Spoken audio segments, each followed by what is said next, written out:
Maserati go crazy.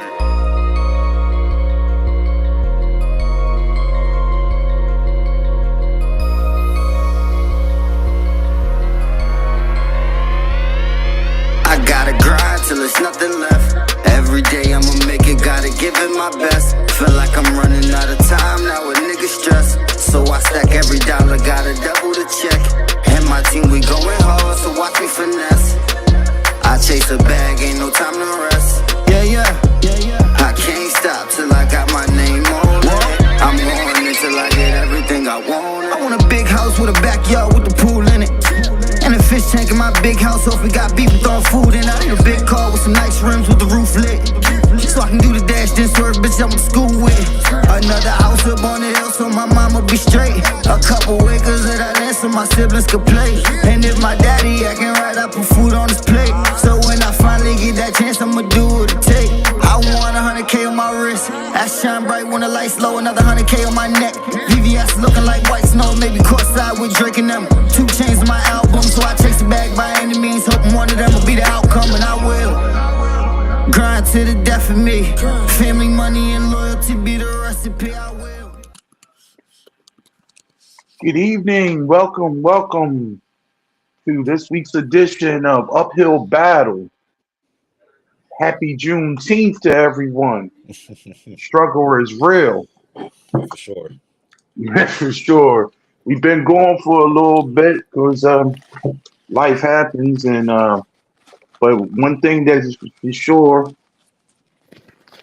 this politics don't stop. It's a daily struggle. We try to get you up to date and tell you our views on certain things that's been going on.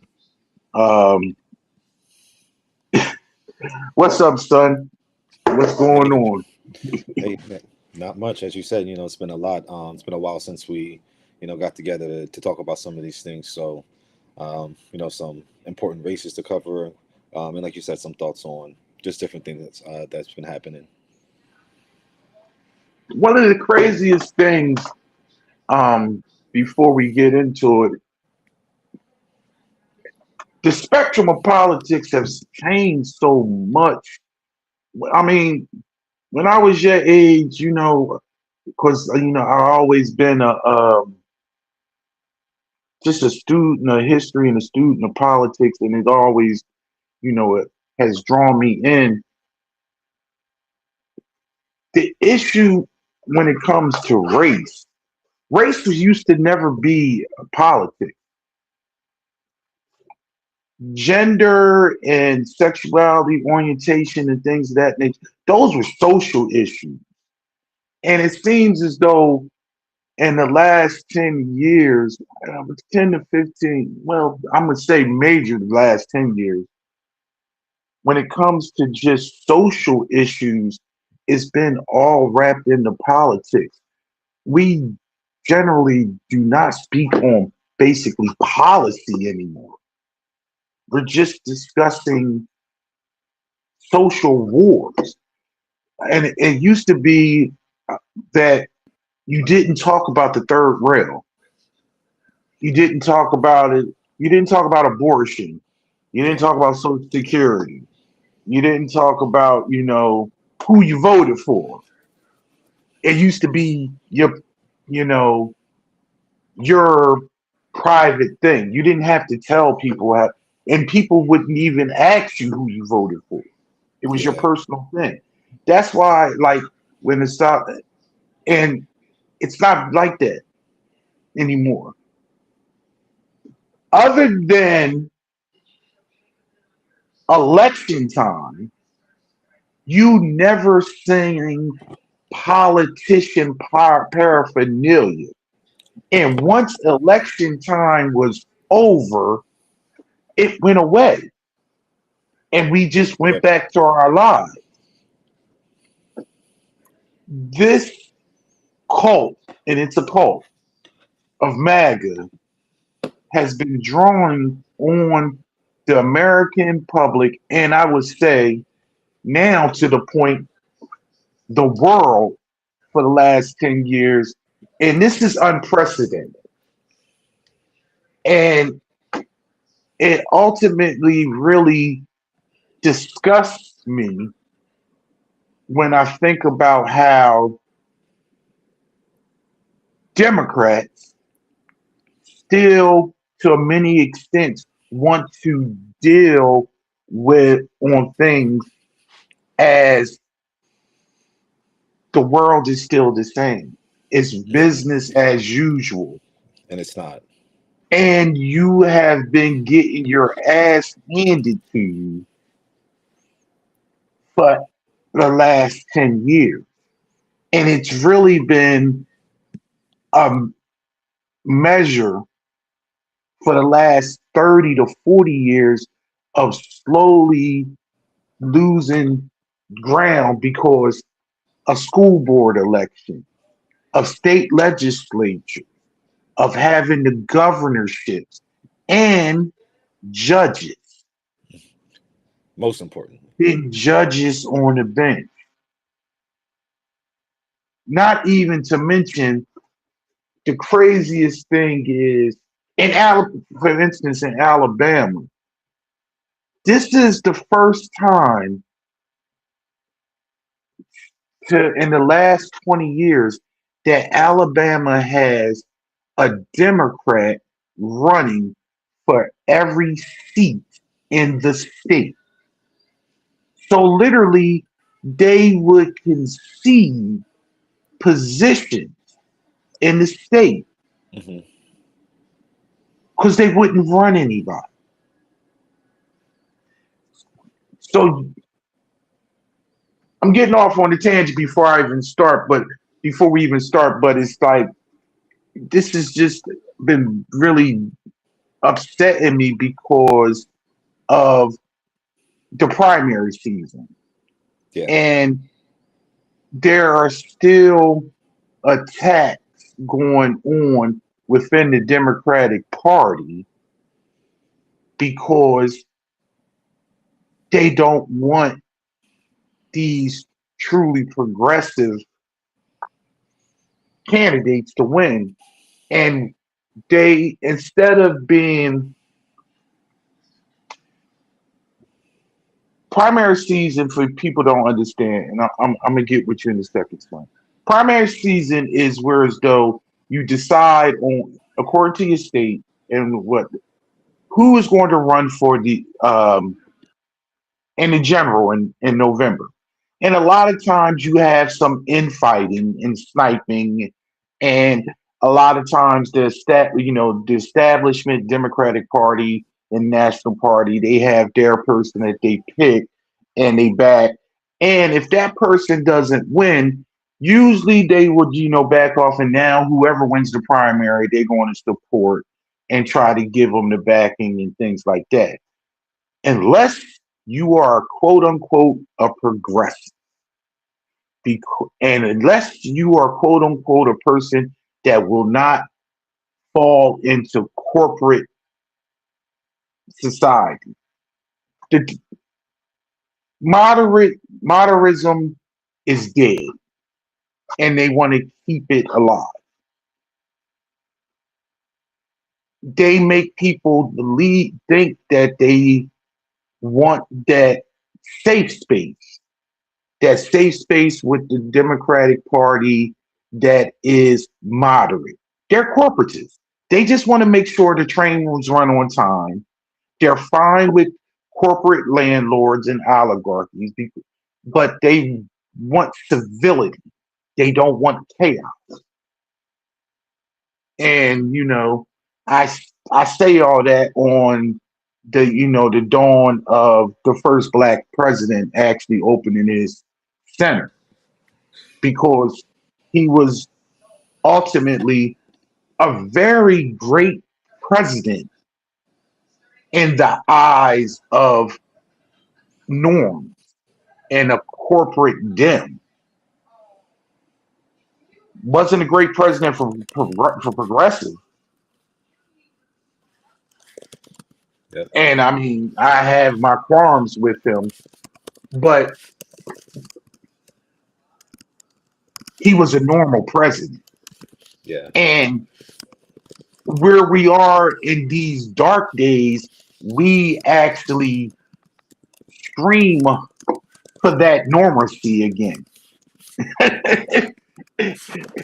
Separate from the policies that we hated.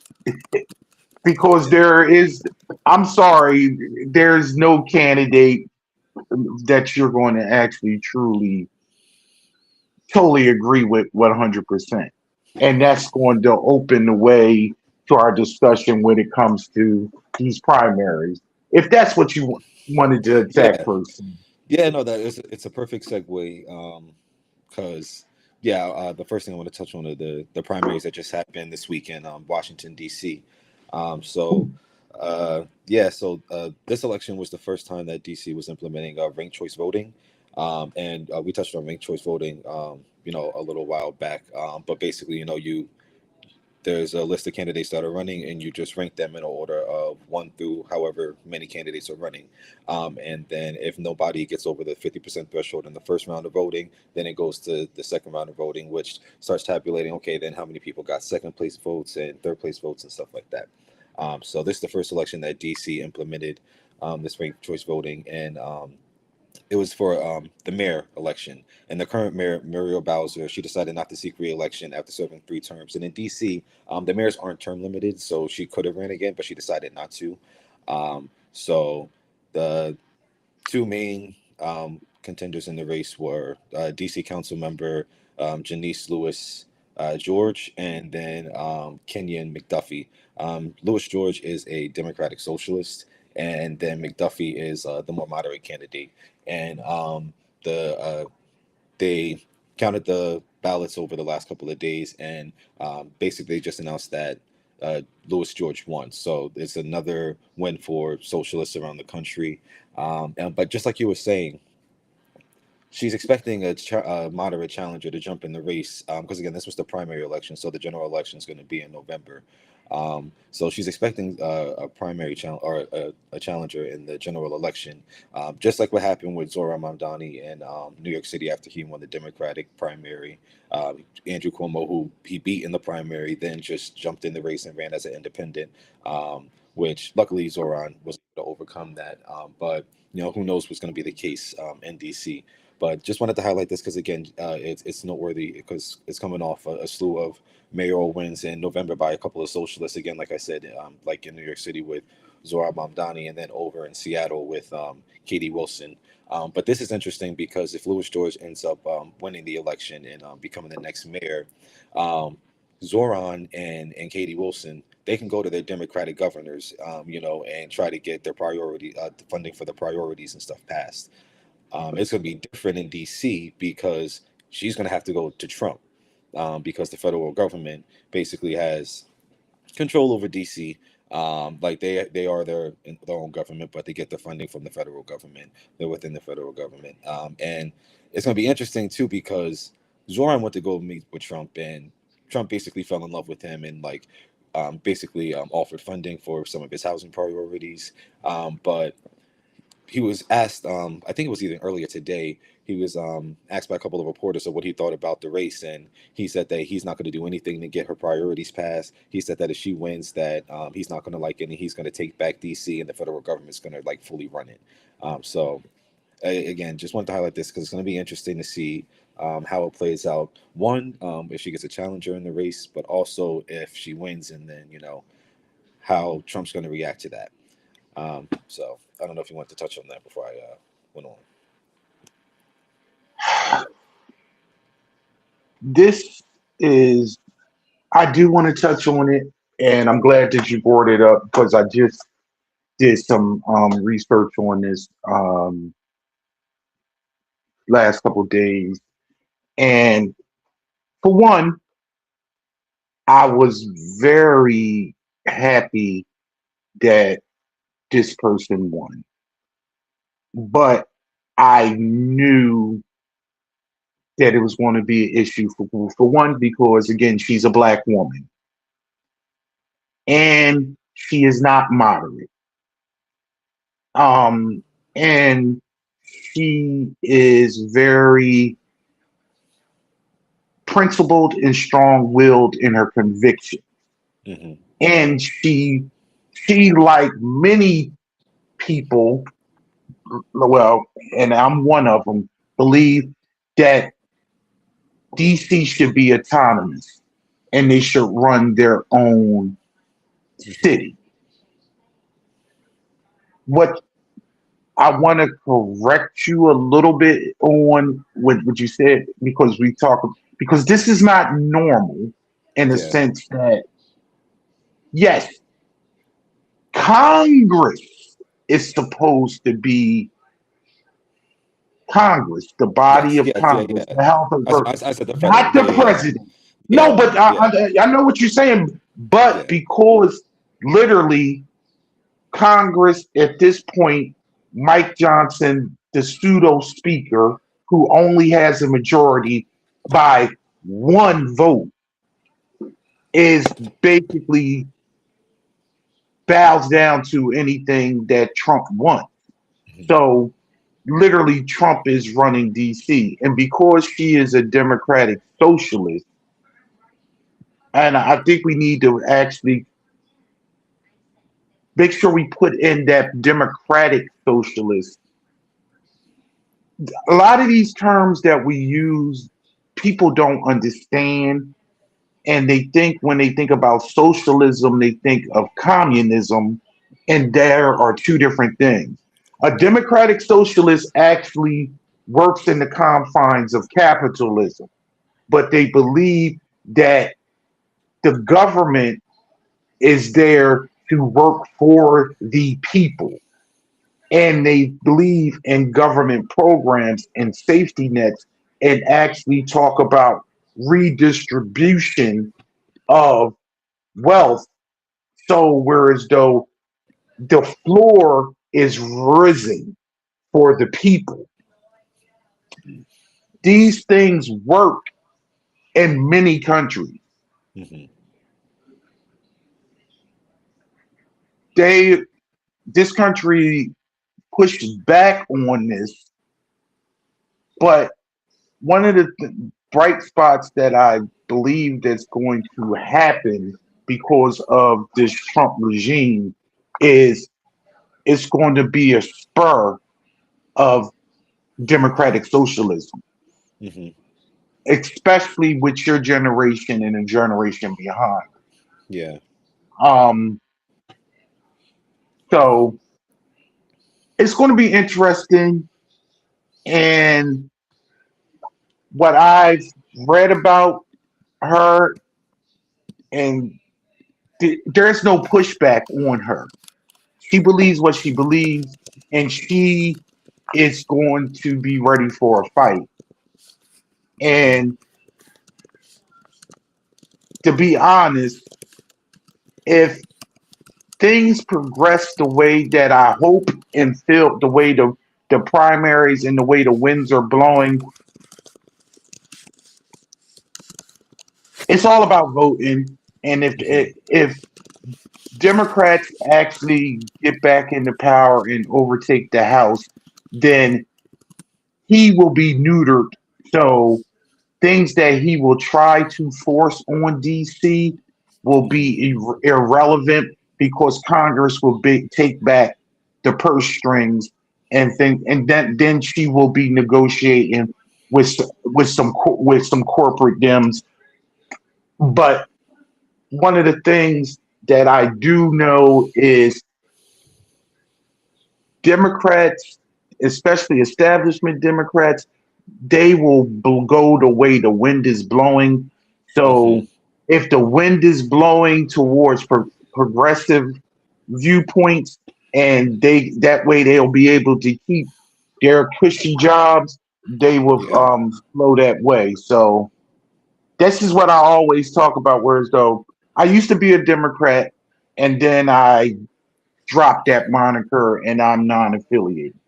But obviously, I will never vote for a Republican. Yeah. At, as the way that the Republican Party is based now. So you need to negotiate with these people and push them to issues that you want. You can't negotiate with them. No. There is no more handshake deals, and we vote, and then we go or have a drink and we discuss things off of that that that reality of when Joe Biden was in the 70s and 80s and still was hanging out with Orland Hatch and people on the other, those things is over with because they're fundament that is fundamentally broken. Yeah. To touch on a couple of things you just said, yeah, like the Democratic Party, if the Republican Party is moving far to the right, you can't try to move to the center. And that's what a lot of the moderates are thinking. Like, oh no, this is what the base is telling us that we need to do. We need to move closer to this. That's not what they're saying. That's not what they're saying. What they're saying is that they're ready for bold change. So if the right is gonna move further to the right, the left has to move further to the left. It just has to happen, and that's what you're seeing with these wins by Democratic Socialists around the country. Even if it's only a small sample size, you also have, which I want to touch on in a couple of weeks, because next week in New York City it's the primary elections, and there's Democratic Socialists running in two different elections up here. So it's gonna be interesting to see that as well. But the Republican Party, they're always trying to exclude others. Whether it's based on religion, whether it's based on race and black people, whether it's on the trans issue. The worst that the Democratic Party has done, and it's not even the entire Democratic Party, but it's a portion of them, is that they call out billionaires and say that they shouldn't exist. That's it. No one should be offended by that other than billionaires. But the Republican Party is constantly large groups of people, entire religions, entire nationalities, entire races of people. It's ridiculous. So the moderates, like you said, they catch wind of what's going on in the country, so they'll start to move, hopefully, further to the left. But they're going to be drugged there, like kicking and screaming, if they do even get there, which is really unfortunate because, again, the base is telling you what they want. They are. You got to look at these elections. New York City is a large city. DC is majority black and a majority Democratic. Same thing with Philadelphia, majority Democratic. So this is the Democratic Party. And I touch on Philadelphia because Chris Rabb, the other socialist who just won the election, so he's going to be joining Congress as well. It's very, very, very important that the party, again, catches up with the times and, again, moves to the left. Yeah, absolutely. And I think it was a poll. Actually, I was looking through some things yesterday, and it was a poll. This is how confused. This is how confused the electorate is, and they did a poll, and 40% of Democrats polled said that the party should move to the center. Only 37% of the polls said the party should be moved more to a democratic socialist. But when they talked about policy, Specific when they policies. talked about specific policies, when they talked about taxing the rich, taxing the billionaires, Medicare for all, Social Security stabilization, things of those natures, over 65 to 70% of the people polled were for it, but they kept on, but they don't understand that's moving farther to the left. That's not moderate. They When they do these polls, they word it to people whereas though some people think they are more center. Hmm. Like I'm half, but when you talk about policies, they are more for farther to the left when it Hmm. comes to that spectrum. That's because they've been told that these things are radical. and the people that are advocating for them and running on these kind of policies that again ultimately most people like agree on and like would support. They've been told that the radical positions, far left positions, when they're not. And like you said, it's based on how they word it and how it's presented to them.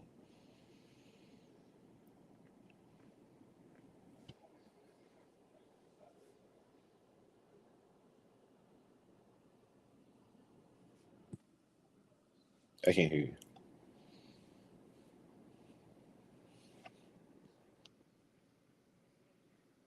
I muted myself. I'm sorry. Um, it's crazy because when you act, like I said, when you bring out the policies, majority of people are for the socialist policies, but they don't know it. Hmm. And I often bring up the fact that we live in this so-called capitalist society, but all the sports that we support, all American sports are social. They do revenue sharing. These football is all revenue sharing. 32 teams split the money from the sales of merchandise, from the TV, all the TV deals. It's split equally through 32 teams. So whereas though no one team can falter because all 32 split. The same thing with basketball. All 30 teams in basketball do revenue sharing, whereas though all the contracts that they have with the networks and the apparel deals and things like that is split. The only thing that you get to keep yourself is what you make in your home stadium. Then that's your revenue. But everything with the big picture of the thing is whereas though that's why I often talk about when we go to basketball games and stuff like that, and people be like, and when you hear fans say, "I pay these people stuff," no, you pay for the usher and the guy that's basically giving selling you the popcorn, and you pay a little something if you go into that that store in the stadium. Hmm. That's their revenue. Their money, they're more concerned about the TV revenue and make sure that X player is not sitting out on some management Hmm. because it's a TV product, because that's where the real dollars are coming from. Hmm. Fans don't uh, fans want to believe that they're actually more important than they are. Yeah. I mean, you are if you turn your television off and you don't watch it, Hmm. and if you don't stream it, but you just going to a game. It's really insignificant, except for how did how did all these games survive with no fans during the pandemic? Hmm. Because they still had TV revenue and they still was able to make profit. And that's socialism. It's all over the place. It's all, yeah, Yeah. and it works. It works. This capitalist society is quote unquote 250 years old. This is still an experiment. And the reign of this experiment is literally coming to an end. Literally. Because Yep. they allow Unsustainable. by it's unsustainable because of deregulation and allow and this is the first time that inflation has rose past compensation and wages in years, going back to the Great Depression. And what actually brought this country out of the Great Depression, Dallas? People don't want to talk about it. Socialism. Socialism, socialism, FDR, Social Security, the New Deal. Whereas though the government actually said put in things to actually help the people. You had a democratic socialist as a president, and probably the greatest president ever in this country because it gave the power back to the people.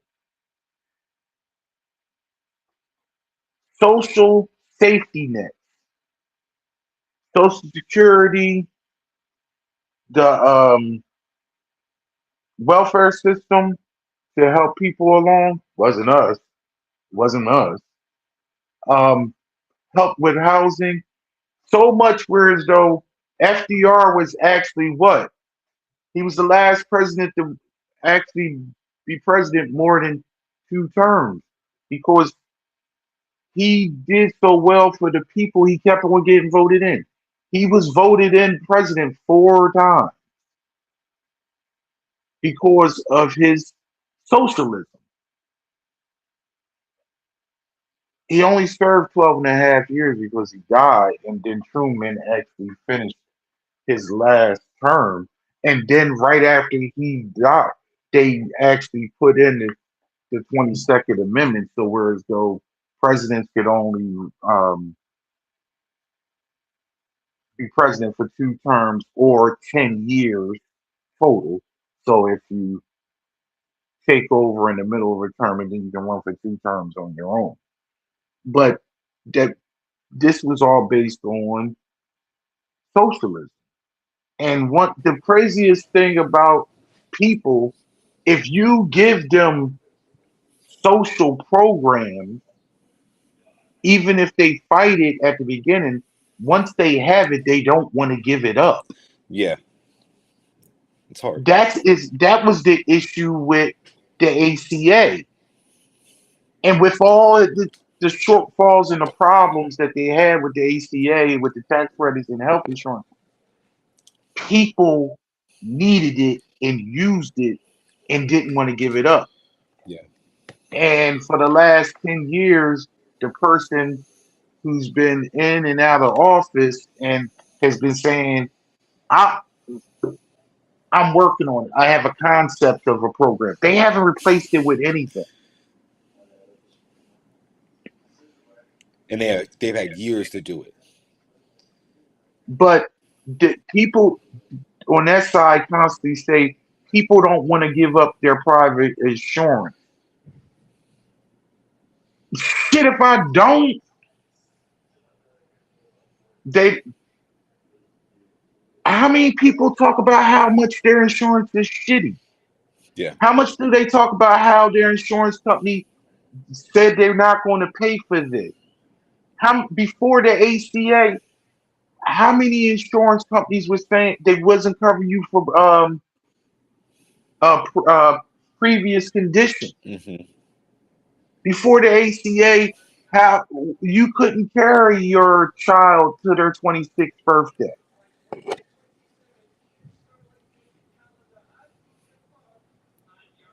People say they don't want a public option. No, those are politicians saying that. And let me say this, those politicians have what? Free health care. Yep. You can't talk to me about you got it. Nobody wants to give up their private insurance when you can get bankrupt from just one minor major. Mm-hmm. I saw a video of a guy talk about he was charged $1,300 for 5 stitches. $1,300 for 5 stitches, Only and in this he country. had a health insurance because this is the only country in the world that is this size that actually has a for-profit healthcare system. Mm-hmm. Due to When we, deregulation. I'm yes, when we left before our last show before we did this one, Mexico has passed universal health care. Hmm. So we're in North America. The country above us, Canada, and the country below us, Mexico, both have universal health care.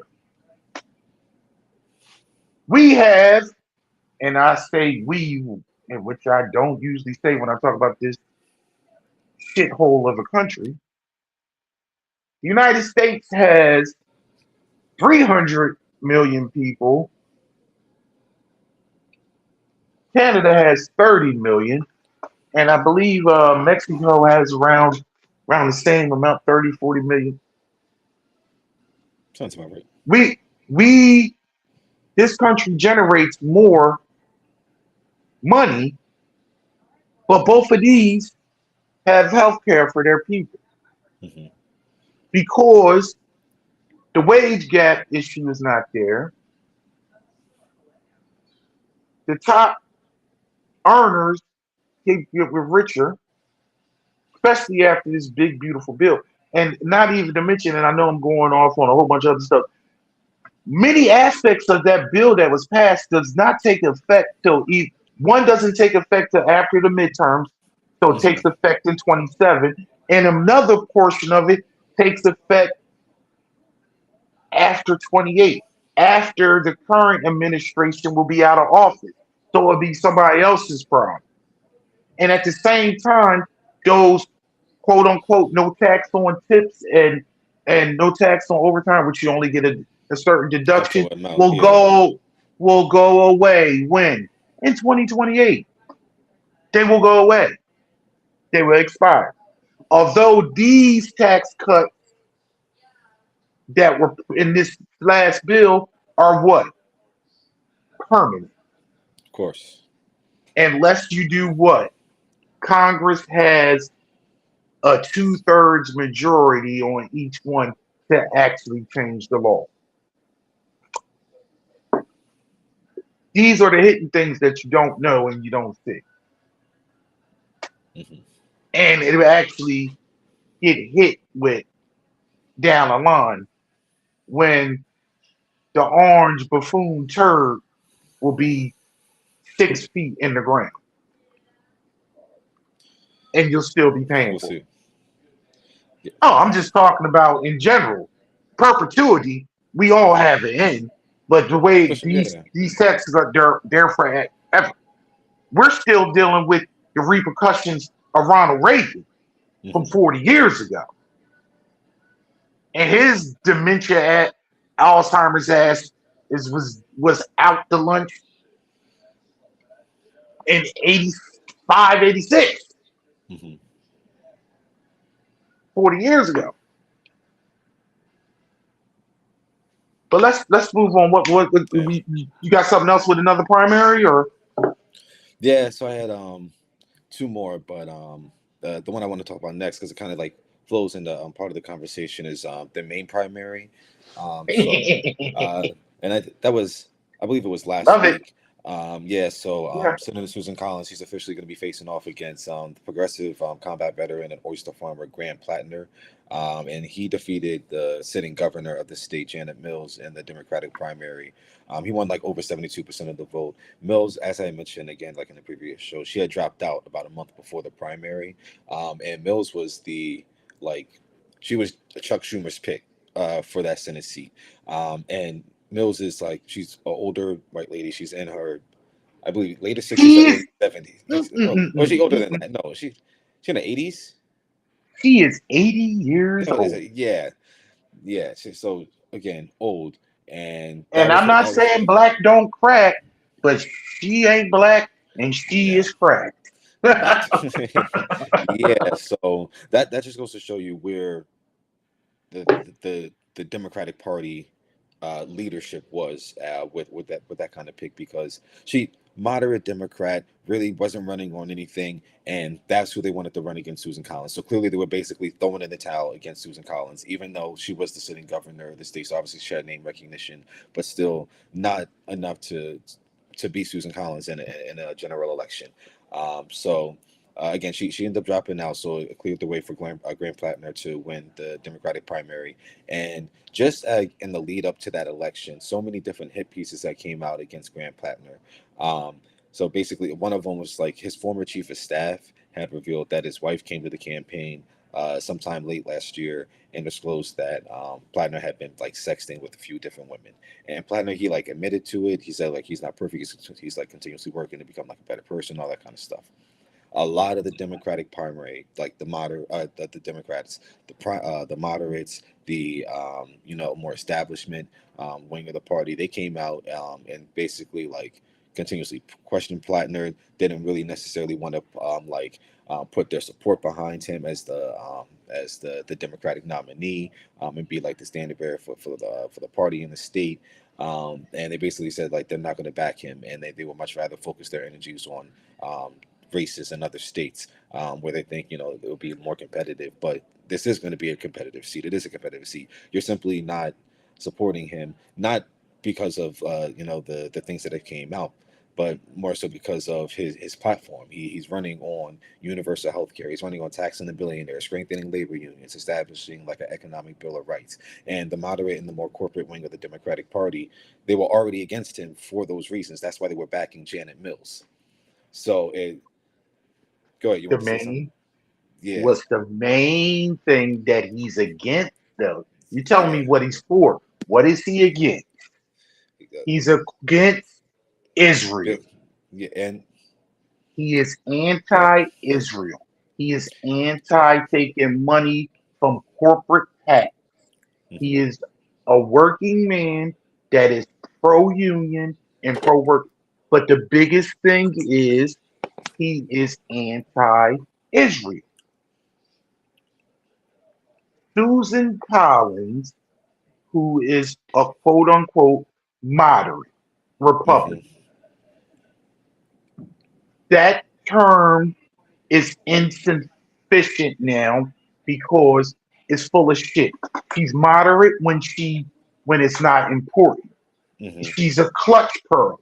She's like, oh, she voted for Brett Kavanaugh. She was the deciding vote for Brett Kavanaugh to be on the Supreme Court. Let her lie in that. She has voted on with Donald Trump 95% of the time, including being the deciding vote for Brett Kavanaugh.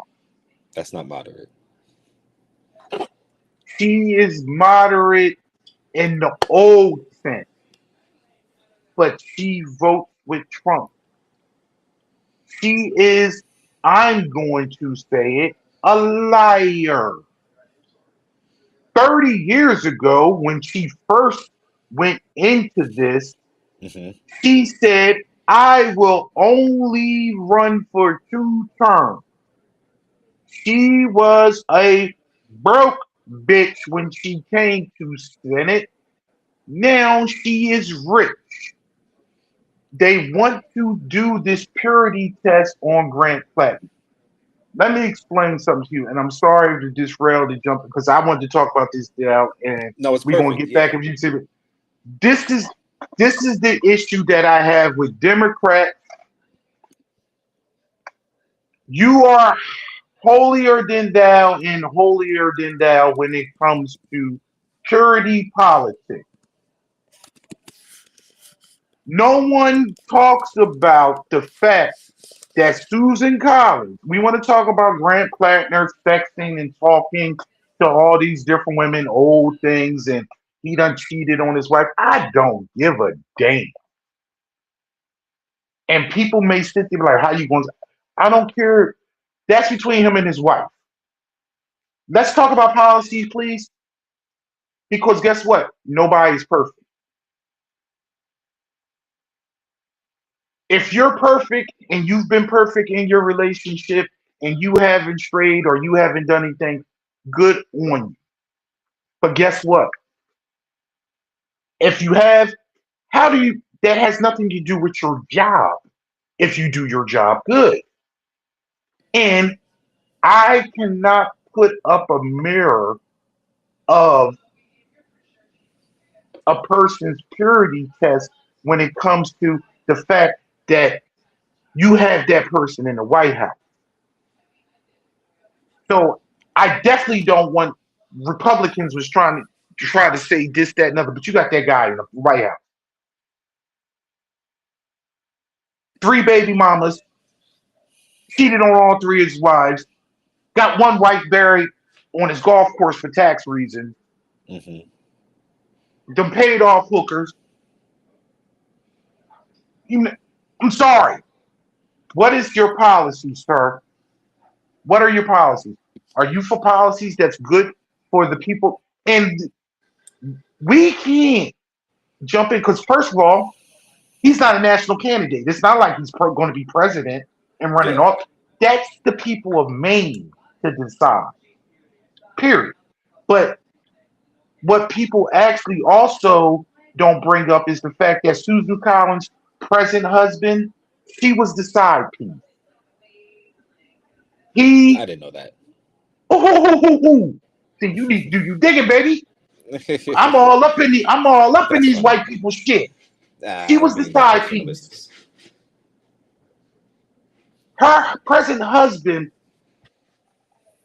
her former wife, was dying of cancer when he was dealing with Susan Collins, and left his dying wife of cancer to be with her. It was 30-something years ago, but because she's old now, but I mean, it is what it is. So if we want to bring up Plattner stuff, yeah, my man, my girl, you was a homewrecker. But the Christians don't want to talk about that? Of course not. That's not a moral dilemma? They shun and close their eyes about the 3 wives and the 5 kids by 3 different women, and he don't even claim Tiffany's ass. You know what I mean? See what I'm saying? So what we talking about? This man is talking about, they don't understand at this point it's a change element. People don't want the same thing. It's just like you talked about, for whatever reason, Trump was the change candidate. I don't know. I think people actually had amnesia, got that he actually ran the country for 4 years before, but he was still, quote unquote, the change candidate. In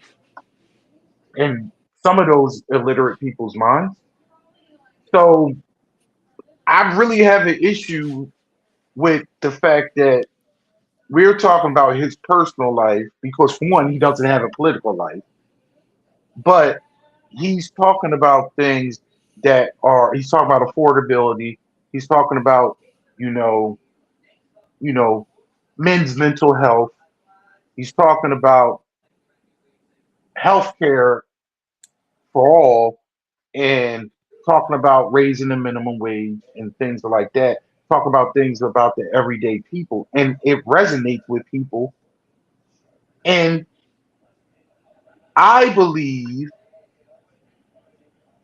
that hit piece that it would backfire. No one cared when they interviewed people from Maine. It's like I don't care.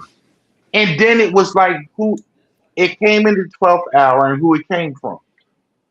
His one ex-girlfriend who the one person that was actually the girlfriend was a Republican who was Women for Brett Kavanaugh. She ran that program. She was part of the Heritage program. Yeah. And she said they had a volatile relationship, which he admitted, but she also said he never physically touched her. Yeah. It was just more or less they had a volatile, and he said, I was younger. We he's like, I admit he basically did the Eminem. Yeah, he was like he had PTSD from his service in the military. He basically brought all this stuff out and said all this stuff. He just didn't put people's names on it. Yeah. So it's like No. And then they talk about the tattoo. Tattoo, yeah, that he got overseas. That is a neo-Nazi tattoo. And they tried to make it seem like he did know what it was. Hmm. And he was specific. He was like, he didn't.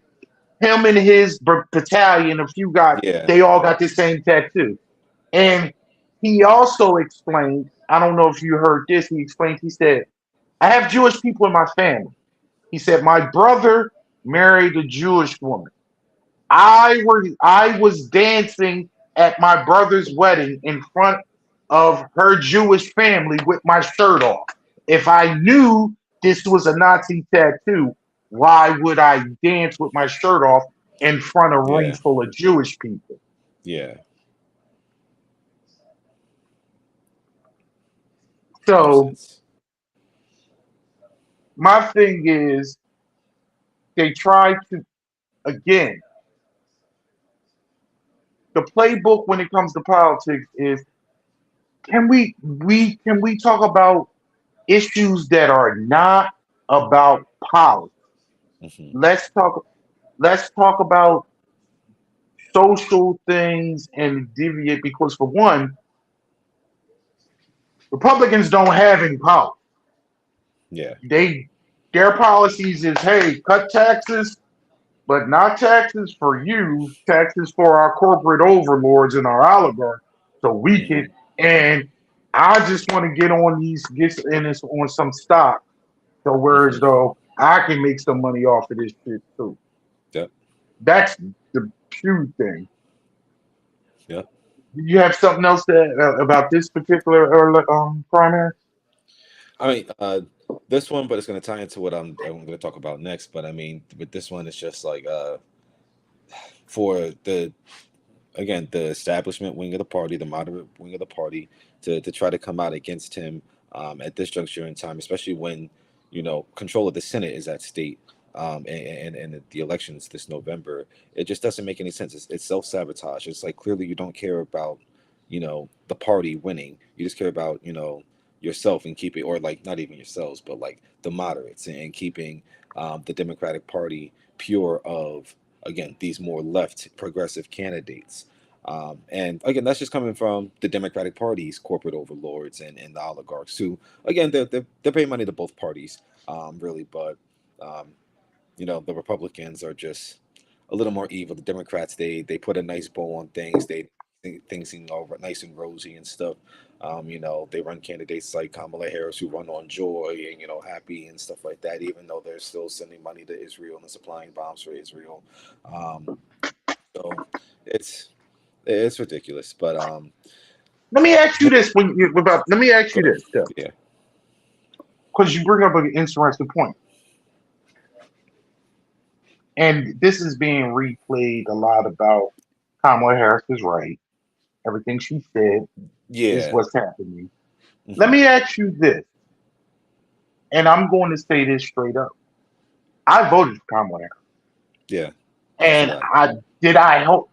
I hold my nose and this that and other. I didn't hold my nose. I didn't. Was she a perfect candidate? No. No. But as a black person in America, like many black people in America when it comes to voting, I vote for the candidate I believe that's going to do less harm to me and to my life and to people like me that are in the same situation. Honestly, for you, what do you think the Kamala Harris presidency would look like right now? What would be different than the situation that we in now? Good, bad, or indifferent? We've never discussed this. This is Hmm. going. This is right here, right now. I've never asked you this in our private conversations or like this, just to let the people know. Gotcha. So on a few things. So clearly, all the international relation debacles that have been going on and foreign ties and like so between the invasion of Venezuela, all the threats to like Cuba, obviously this. this war in Iran, none of that would have happened. Would she have continued to supply Israel and their assault and annexation and genocide in Gaza? Um, uh, I don't know. I only say I don't know because, again, quietly there were reports that she was against some of Joe Biden's policies and kind of positions, and kind of wanted to move away from being too cozy with Israel. But at the same time, she refused to have any Palestinian speakers at the Democratic National Convention. They refused to really acknowledge them at all, that presence or that wing of the party. So on that on that front, in terms of Israel, I'm unsure of how different she would have been than Joe Biden, but completely, I'm sure she would have been different than Donald Trump is. Donald Trump got roped into this war because he was the first president that was dumb enough to actually believe what Netanyahu was trying to sell him about Iran, and so yeah, he bit the bullet on that one. And maybe in the next time we get together, we can talk about the deal that he just signed. But basically, he Yeah. admitting that he lost, and that they're losing in this war. There was no ground invasion, and yet we are conceding to most of their demands. Again, we're going to owe them money. We're giving them back the ability to sell their oil. We're basically going to like pay for the infrastructure to be rebuilt, all that kind of stuff. We're conceding that we lost this thing. None of this would have happened if Kamala Harris was president. And in terms of the economy, uh, again, I want to believe that she would have been better than Joe Biden was, but even then, Joe Biden, coming out of the pandemic, he did make some pretty good, um, Inflation was at policies. But 2.9% when yeah, he left office. yeah. So he on that front, he really wasn't as bad as they painted it out to be. But again, coming out of the pandemic, it's a lot of people. I don't know. It's just hard to explain how, like, what the mood of the country, kind of would have been, and what she would have done on that front. But I don't know. I want to believe that she would have became the progressive version of herself that she initially started running back in 2020 at the start of her campaign, and then when she started hearing from the consultants, hey, maybe you need to move this way or whatever like that, then she dropped all that. But I want to believe that she could have been that, but I don't know. What do you think?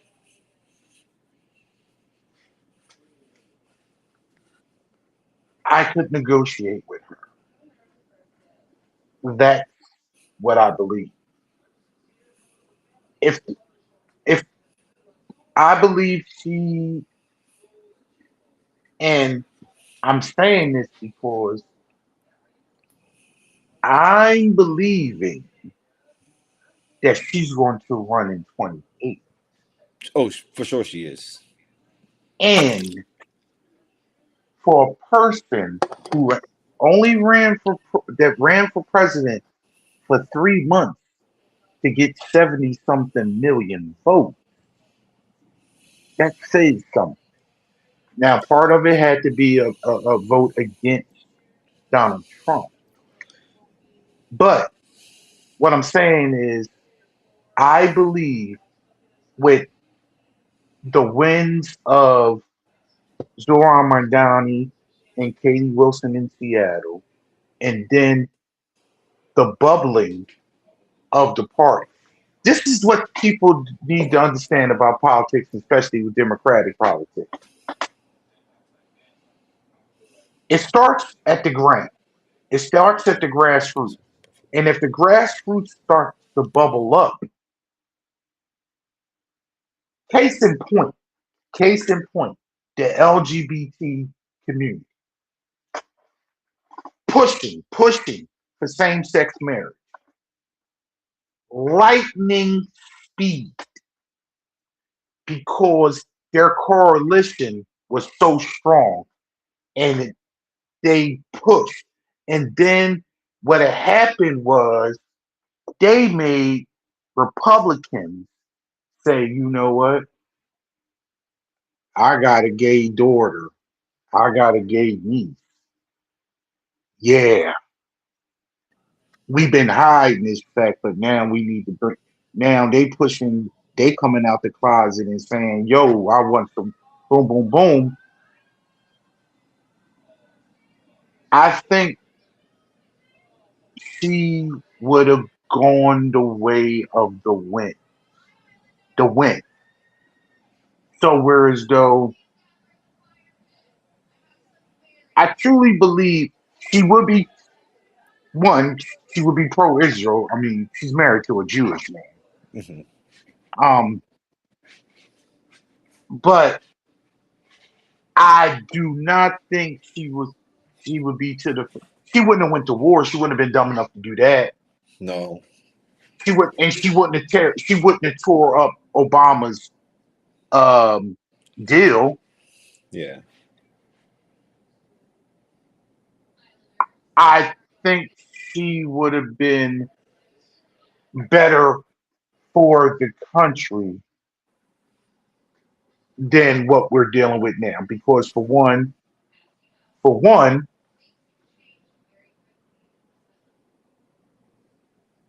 her administration wouldn't push this birthright citizenship. Hmm. Her administration wouldn't back the Voters' Rights Act situation. Her administration would not be putting ICE on the streets like this. Would we have problems? Of course, you're always going to have problems. Hmm. But life wouldn't be in shambles. Hmm. We wouldn't be thinking we living in an authoritarian land. Will white folks be pissed because there's a black Asian woman in the White House? Yeah, but guess what? So what? They had problems with Obama for 8 years too. Hmm. I expect right the core people of MAGA or whatever, right, this, that, and other. Fine, whatever. That's always going to be there. Who cares? I mean, I don't expect any. But the fact is, you all you could do was pick on the woman's laugh. Hmm. When this motherfucker don't crack a goddamn smile, nothing makes them Hmm. happy. Yeah. They said she was too happy. When is that a thing? Because guess what? I want to explain something to you people. And many of the people are, black people got joy. No matter. There it is. Black people all, just have joy, and you find joy in whatever. Because guess what? We got to make our own joy. Hmm. And then this whole the Rasper thing. She not really black. You know those things that they put out. She not really black. Her mother's Indian. Okay, she brown. Her father's Jamaican, and that's black. Is that African American? Ignorant ass Negroes? No, but she's No. still black. Black. Uh, she went to Howard. She's a fucking AKA. So, and she was born and raised in America because and she looked like the way she is. I'm pretty sure she always just believed she was some little black girl. Hmm. Before, don't think when she was 6 years old, she said, you know what, I'm going to run for president. So I'm going to need to just live my life to make it seem like I'm a black African, a black American, which she is a black American.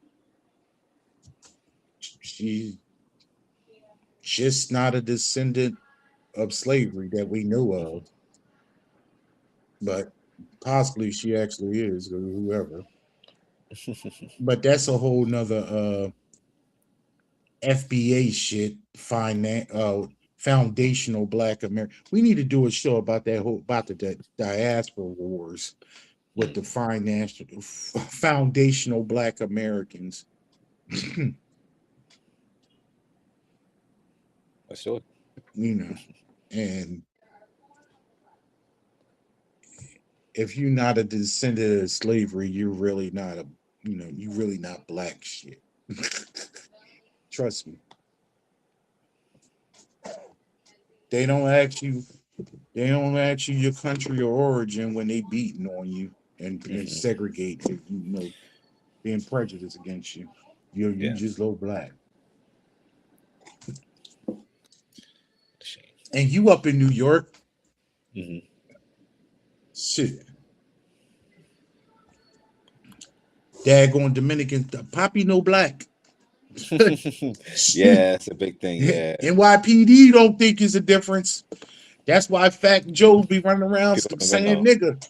Because when they growing up, the Puerto Ricans, Dominicans, y'all all you just all the same. Yeah, they don't discriminate. It's Try that Poppy no black if you want. Cops think you black. Yeah. What color is your skin? Yeah. What's next, bud? All right. Then just to wrap up, kind of like primaries and elections. This is from about almost about a month ago now. To revisit the Texas runoffs that were going on. This one was only just on the Republican side for the Senate race because James Talarico, the Democratic, he won the Democratic primary. He defeated Jasmine Crockett a couple weeks before the runoff election. But in the runoff election, again, as I had mentioned in the previous episode, Trump had jumped in against Ken Paxton. Ken Paxton was the former Attorney General of the state of Texas. No, he's still the president. Oh, I'm He's sorry. still the president. I'm sorry. Yeah, he's Okay, still, okay, yeah, sorry. he's still, I'm sorry. I he forgot. still is. Still the president. He still is that piece of shit. The Attorney General of the state of Texas, and he was going up against the current sitting Senator John Cornyn, and so they were in a really deep Senate battle. And Paxton, he was just riddled with scandals. I'll get into some of it in a minute, but Trump basically came in and endorsed him, and that was enough to push Paxton over the top. So Paxton won the election, but it's the kind of the perfect candidate. Landslide. Yeah, for John Kennedy, an incumbent, it wasn't close at all, and this is kind of the exact opponent that James Talarico and the Democratic Party could have asked for because he was riddled with scandals and a lot of baggage. So just a couple things like he's corrupt and he got impeached, and maybe him getting impeached is why Trump likes him so much. But so he was impeached by the Republican-led Texas House in 2023. Again, Republican-led, but obviously it's Texas. And it wasn't even close. It was like 121 to 20 something. So they overwhelmingly voted to kick him out. And he was basically impeached on like 20 articles of bribery, abuse of public trust, obstruction of justice. But unfortunately, he was acquitted of all charges by the state Senate. So the House said, "Yo, get this guy out of here," and the Senate said, "Not so fast. We're not going to do that." Which is interesting, even that the Texas House voted to do that because the Republican Party does not ever admit that one of their own has done something wrong. So to hold anyone accountable within the party like that, especially when you have such a majority, it was even interesting that it got that far. But again, he was so egregious in some of the things that he had did. Like one of his donors, his name was Nate Paul. He paid for Paxton's home renovations, and he employed a woman that Paxton was having an affair with. And then Paxton fired some whistleblowers from his office who tried to raise concerns about it. So, like again, that's illegal. you can't do that. And then not only that, but he let a pedophile walk. Basically, he Let's give the details, please. Give the details. A former attorney and a friend of Ken Paxton, his name was Adam Hoffman. He was arrested and charged with like continuous sexual abuse of a young child who was a friend of his son, which is a first-degree felony with like punishable by up to life in prison. But he really a young boy. Yeah, really young. He really got basically like a slap on the wrist. And when I say a slap on the wrist, I think he only served like a couple of days in jail, if that. But the deal that he was struck did include, again, minimum jail time, and also he's not going to have to be on the sex offender registry, which he was fucking a little boy. That's nasty. That's gross. That is inexplicable. He should be in jail for the rest of his life. And he got a couple of days, and he does not have to ever, again, register on the offender. So he can live anywhere he wants. He doesn't have to go around and say, "Hey, I'm a sex offender." None of that. So he's just freely roaming the streets now. And it's just crazy because the National Republican Senatorial Committee, like the Republican wing of again, the Senate Republicans who are in charge of trying to get Republicans to win elections, and get in the Senate.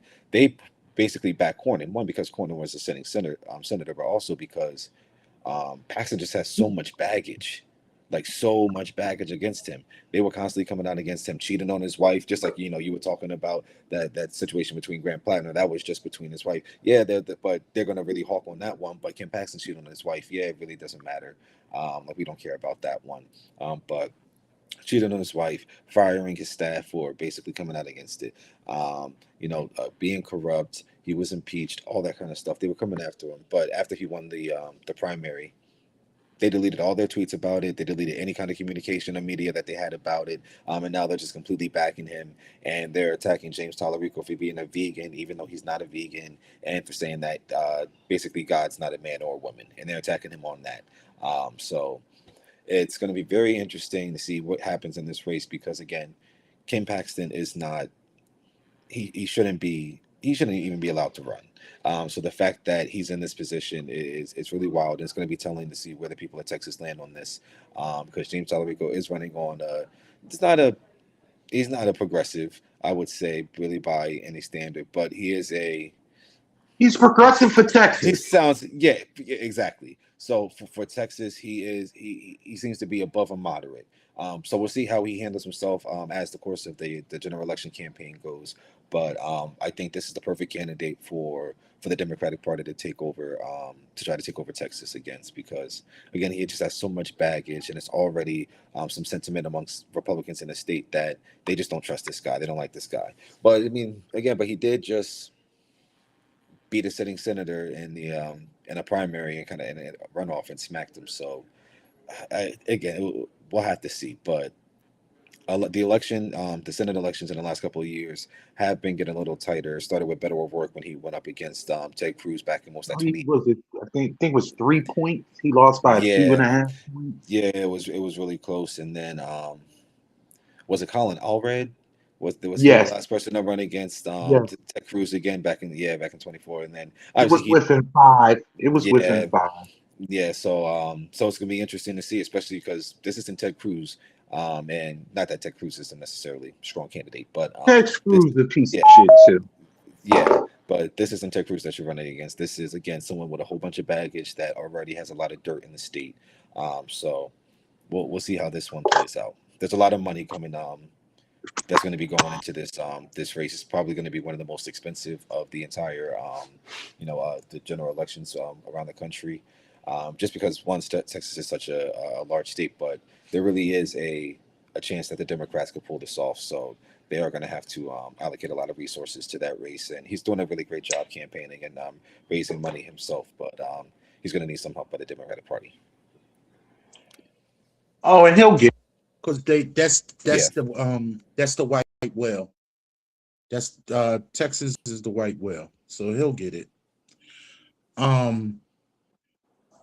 Let's dig in. I want to dig in some more and add on to you about that race. For one,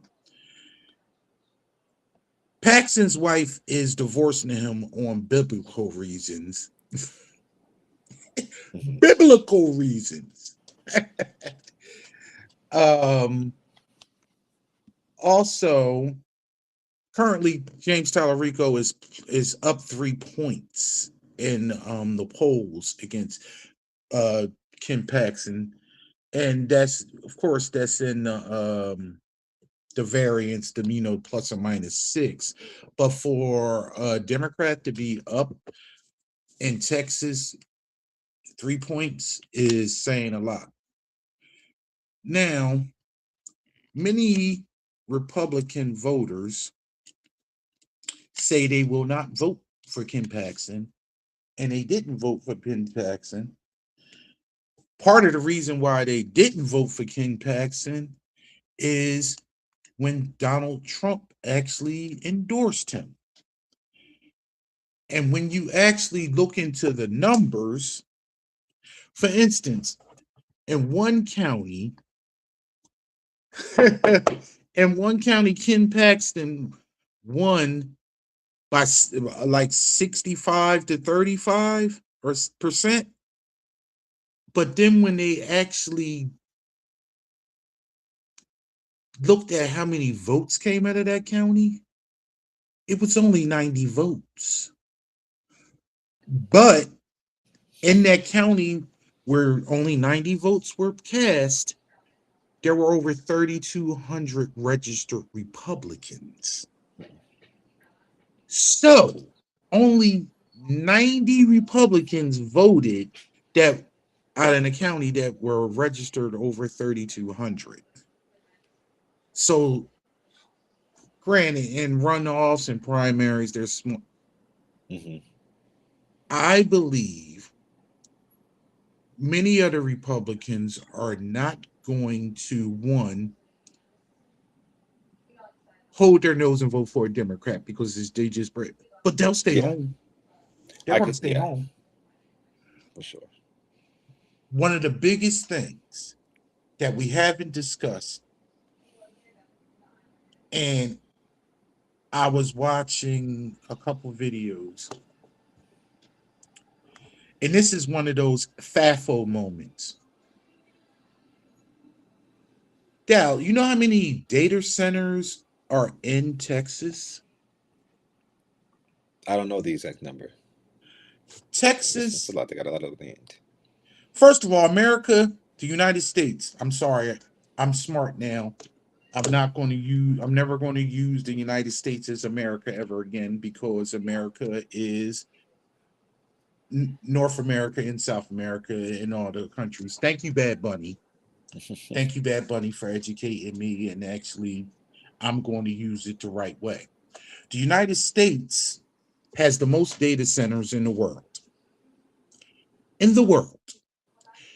Texas currently has the most data centers in this country. Texas is a very large state. Texas has 466 data centers in its state.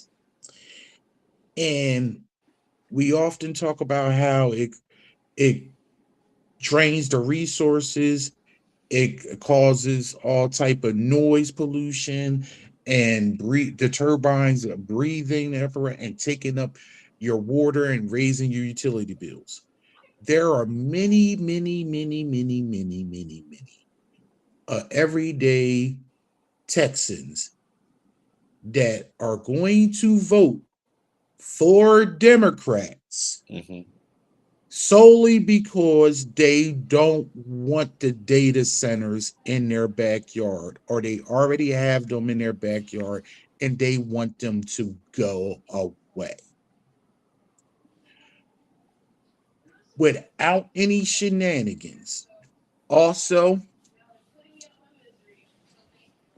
the biggest demographic that's growing in America, and is also a very large demographic in Texas, is those brown folks. Those Latin. They do not fuck with Trump anymore. They do not fuck with the Republican Party anymore. Those brown people that are going to be able to make it to the polls and cast a ballot are not voting for them. I'm telling you right now, I'm going to make a prediction June 18th, right today, the day before Juneteenth, where it all started in Galveston, Texas in 1865. Tallarico's going to win by at least 7 points. Between the Democrats voting for him, the brown folks voting for him, Republicans staying home, and then the Republicans with the data center situation. He's going to win by 7 points. Easily. Well, not easily. It's going to be at least 7 points. No one's going to say that. Not even to I would like to see mention it. the money. This is going to roll down ballot to other states because the Republican National Committee is going to have to put so much money Into into this. Texas, which is a safe seat usually, and they don't Hmm. have to spend all their so much resources there. Yeah. So they're not going to spend resources in Maine. Yep. They're not going to be spending those resources in North Carolina. They damn sure ain't going to be sending money out to Alaska. They Hmm. may try to spend some money in Ohio, but they might think that's actually a lost cause because guess what? You're going against Sharon Sherrod Brown, Brown. who was a former senator that was a three-term senator that squeaked by when he lost to but that was in an JD election Vance. where as though Trump was on the ballot. Hmm.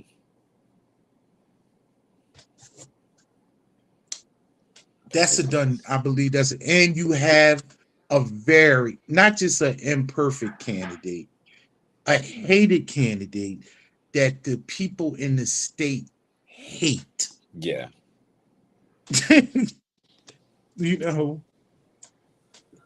you can have a hated national candidate, but when the actual state, the I'm sorry, the electorate can't stand. Man, Yeah. There's the issue.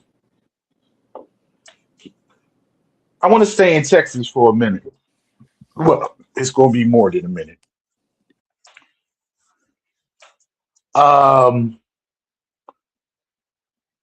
I just came across this 20 minutes before we started the show, and I didn't do my due diligence, and it was only two videos, and it just came across my feed because I was just looking for more primary shit and whatever this thing.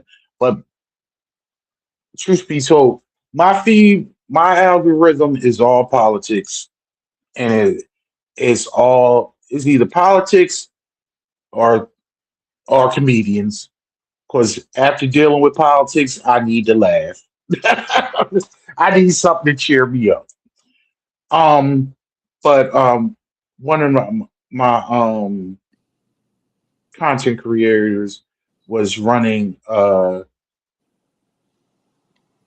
Texas Republican Party platform, and I don't know if it was the platform or actually what they were talking about.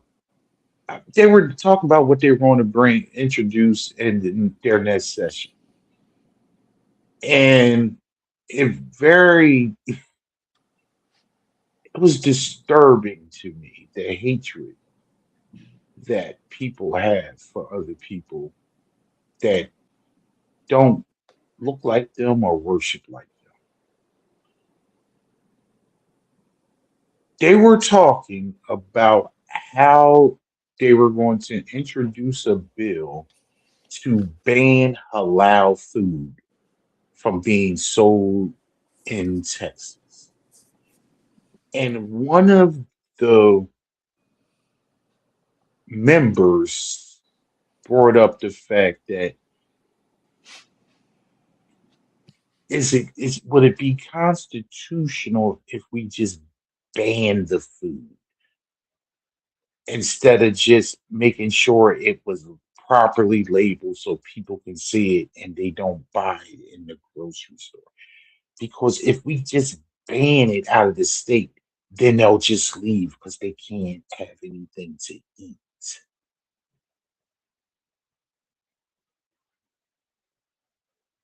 And then one of the members stated that, well,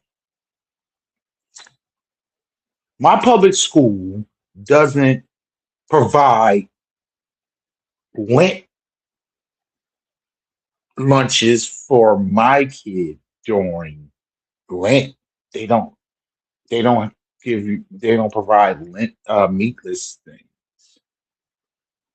So why should we provide food for them?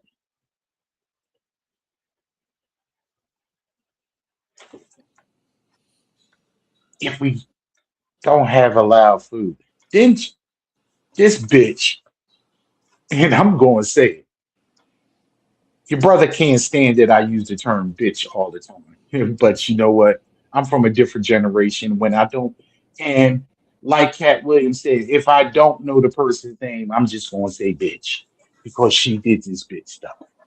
She basically said,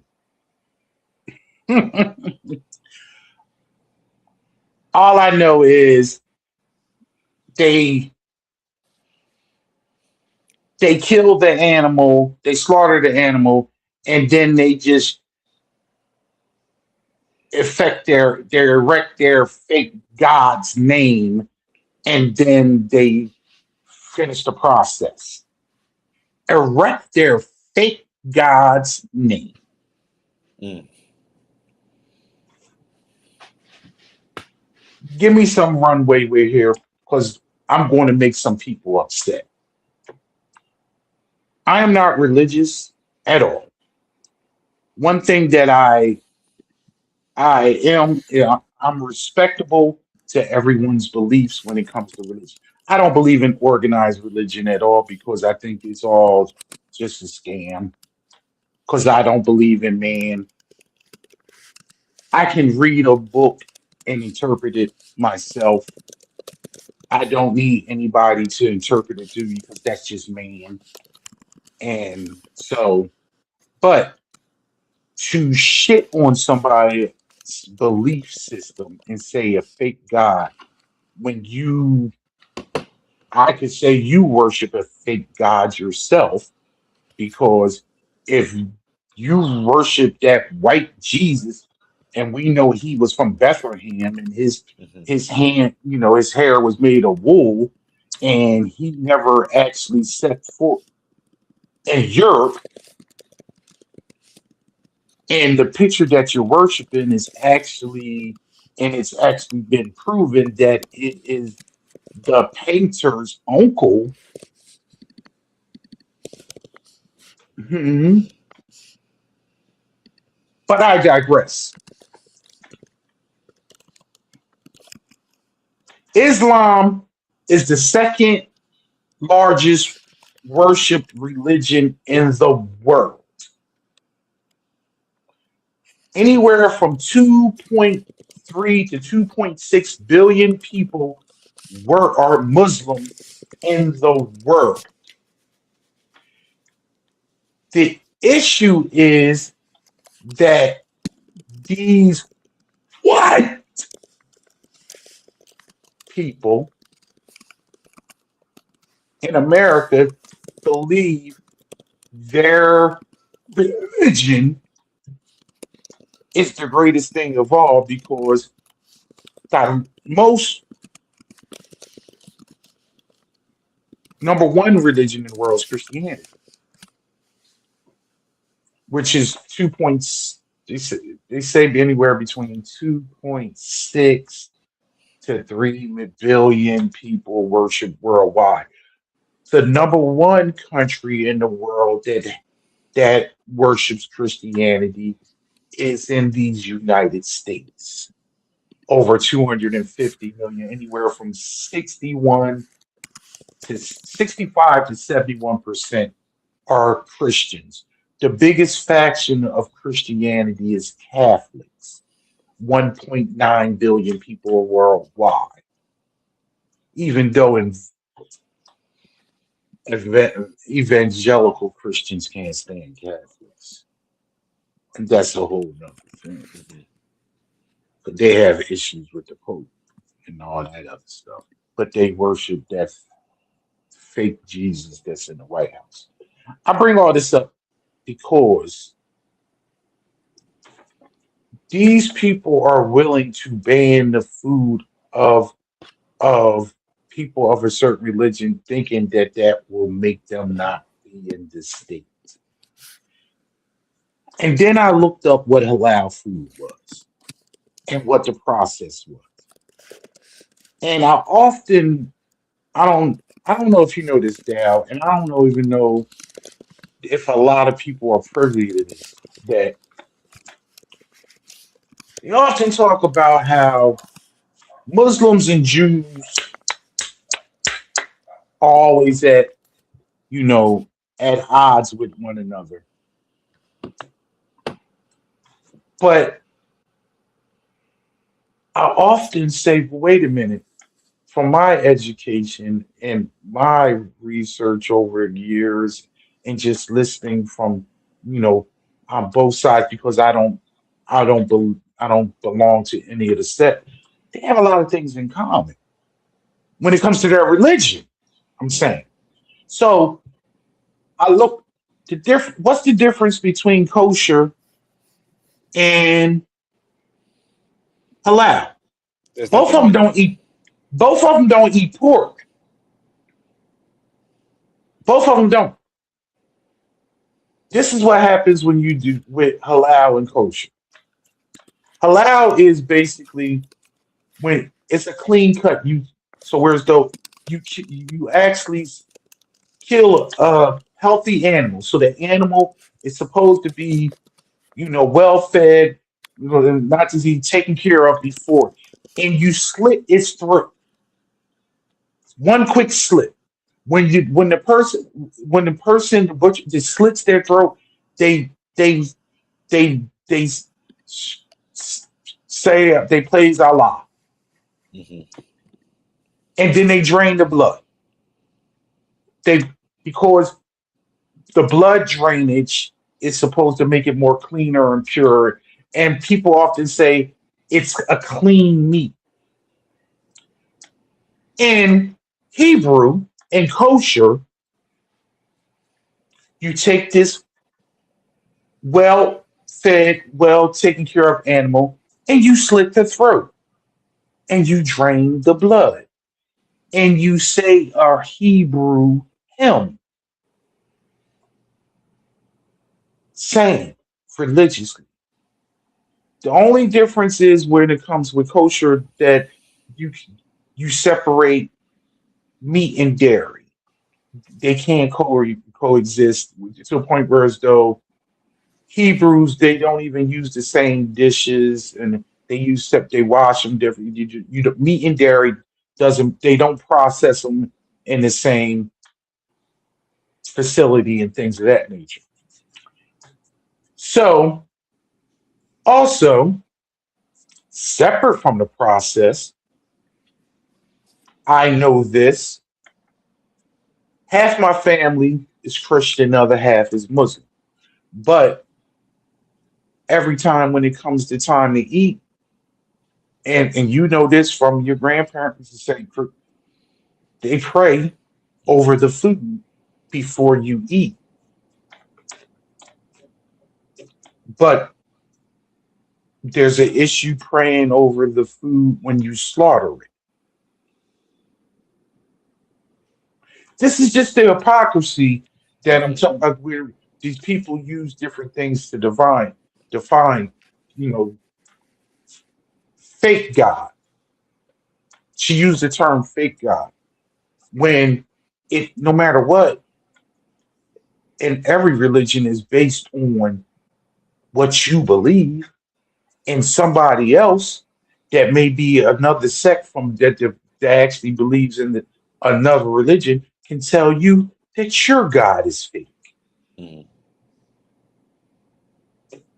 An atheist that say all this shit y'all thinking about is fake.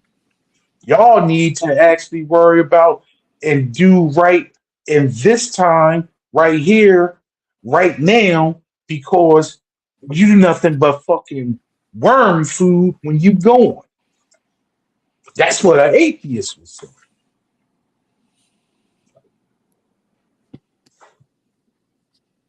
The culture wars. This is another reason why I'm a Dallas Cowboy fan and I will never go to fucking Texas. And my son, he knows. I said, I don't even want to go through Texas. Shit, the most thing I ever can, I flew over that bitch a few times when I was going to Daggone California. I don't ever want to go to Texas. I don't want to visit. I don't, I don't like their policies. I don't like how they get down. And most of the time, the majority of that state is a third world fucking country when that state produces as much fucking money as fucking Dubai. But they don't, they're horrible in education, they're horrible with their people, and they're horrible when it comes to actually social services. They have their own little third world country electricity grid because just like everything else that's run by Republicans, they drain the resources and the top little 5-10% make all the money and the rest of the people get shit. They have a GDP as large as Dubai, and their people don't have services. But we don't have any state income tax. If you had some state income tax, maybe somebody actually be able to goddamn have a goddamn education. Mhm.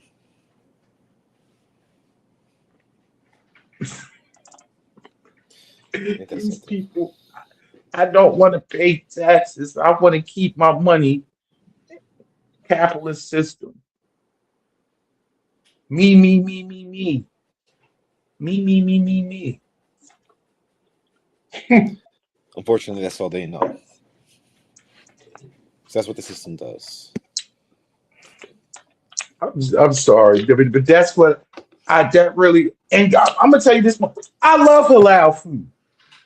Yeah. When I go to the supermarket and I see in the they have like halal lunch meat or whatever, I pick the halal lunch meat because I love the way, and I guess it's because for whatever reason the process is clean or whatever. I I love halal food, and I'm not Muslim. I taste the difference. Hmm. You know, our little my little corner store is halal because you know the Muslim is a little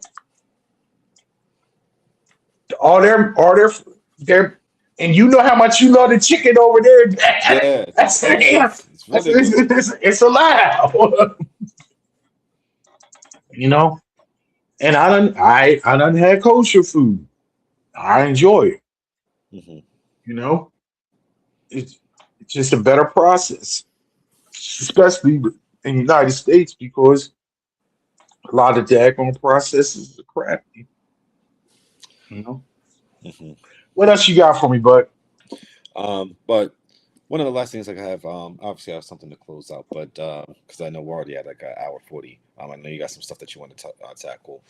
But staying in Texas, it was recently the Texas Republican convention that was going on this week, and a couple of and it's right directly in line with what you were saying about them trying to ban halal food. A few Muslim men went to the Republican convention to confirm whether or not they had a place within the Republican Party. Um, Okay. they very quickly learned that they did not. Um, and again, these were four different people, and they obviously identify as Republicans. But two of them, they were members of and I'm blanking on the organization's name, but they were part of an organization that basically just seeks to inform people about Islam and about the religion and about Muslims, like broadly, so that people weren't afraid of Sharia law, so they weren't afraid of just Muslim people in general, halal food, things like that. And the party, basically, and like members of the party that and attendees that were there, basically saw them as being tied to a terrorist organization, simply because they sought to speak about Islam, positively and highlight the benefits of it, and just like exactly what it was. Um, and they were told numerous times throughout the convention that they should leave and that they were not welcome there. One of the speakers even came up to them and said, like, "Hey, there's the state Democratic convention is going on in a few weeks, and you should go to that. Like, you shouldn't be here." And they want to add to the party platform which was they bring up at the convention. They want to add to the platform, something to like stop Sharia law from being implemented in Texas. It's nowhere close to happening. It's not. It's not even a conversation. So, and basically, what Sharia law is just living like in accordance to like the way that the Bible tells you to do, like terms for like daily life. These people all over the country, specifically in Texas and in the Bible Belt, what do they want you to do? Live in accordance to the Bible, live White by what Christian God says. nationalism. What Yes. white So it's Christian not nationalism. so what they say is this boogeyman thing, like Sharia law. It's just exactly what they want to implement. It's just a different religion. And again, there is no serious, large, or even attempted push for it to try to implement Sharia law anywhere in the country, specifically and definitely in Texas. So It's a my whole straw man. yeah, exactly. It's just again, if that's their current target right now is, which their target for a while has been Muslims. But currently that's one of the it's trans people, Muslims, and Black people being able to vote. Again, the Republican Party uses social issues to scare people into voting for them. Sharia law, they talk about how it's implemented. They don't talk about, and we will discuss this. Our the Iran deal and about Iran, we need to dig into the history over the last 47 years because the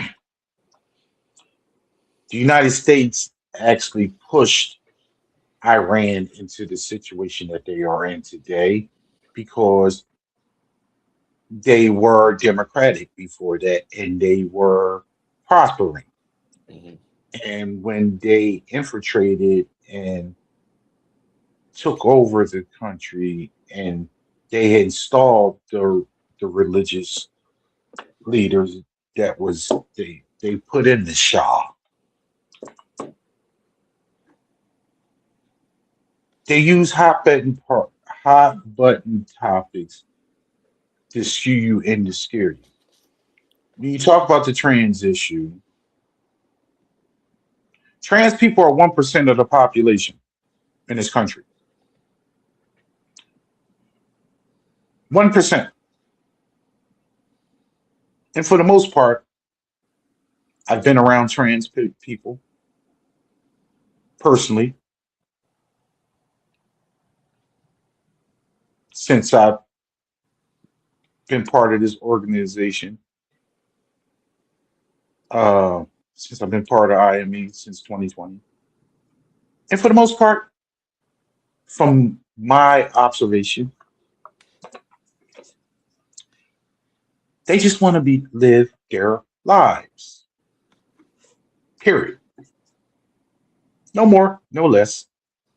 They just want to be citizens. And they have to fight to be just regular citizens.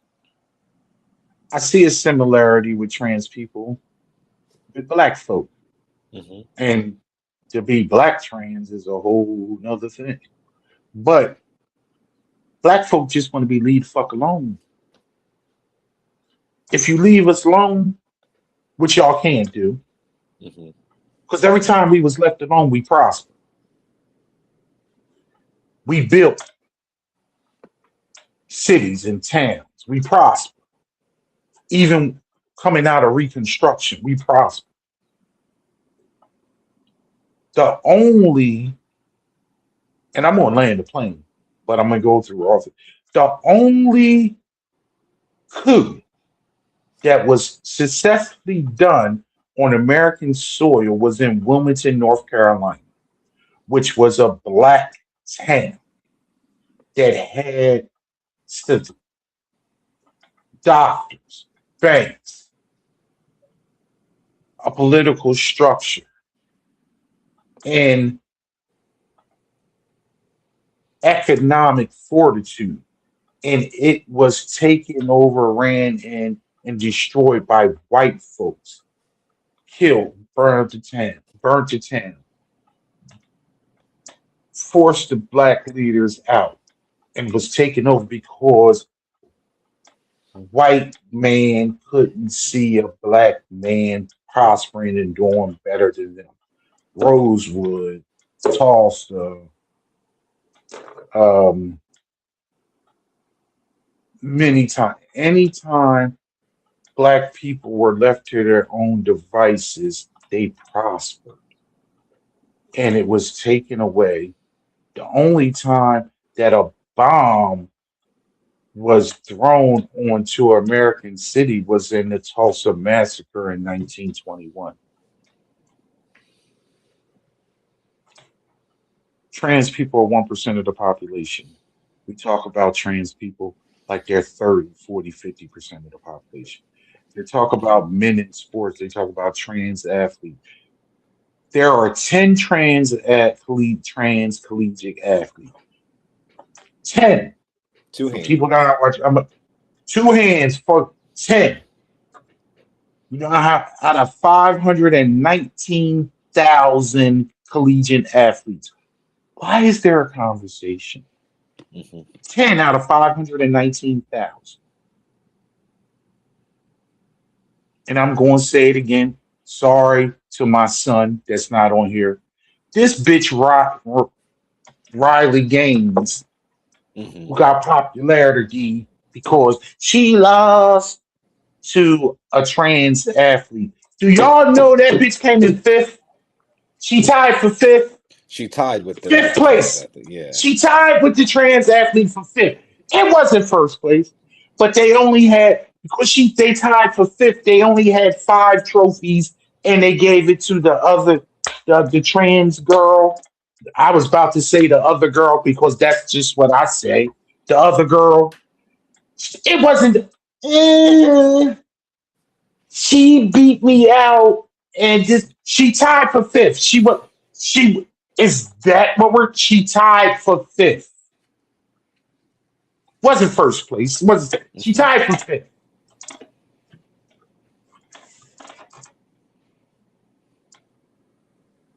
Y'all have hatred in your heart because you people are weak.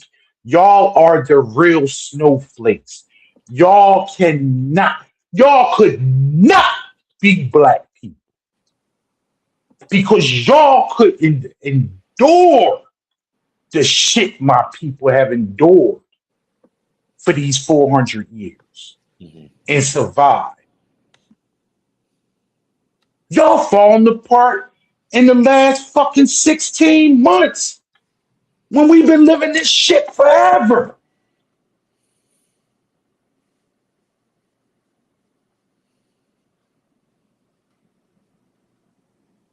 Trans people, Muslims,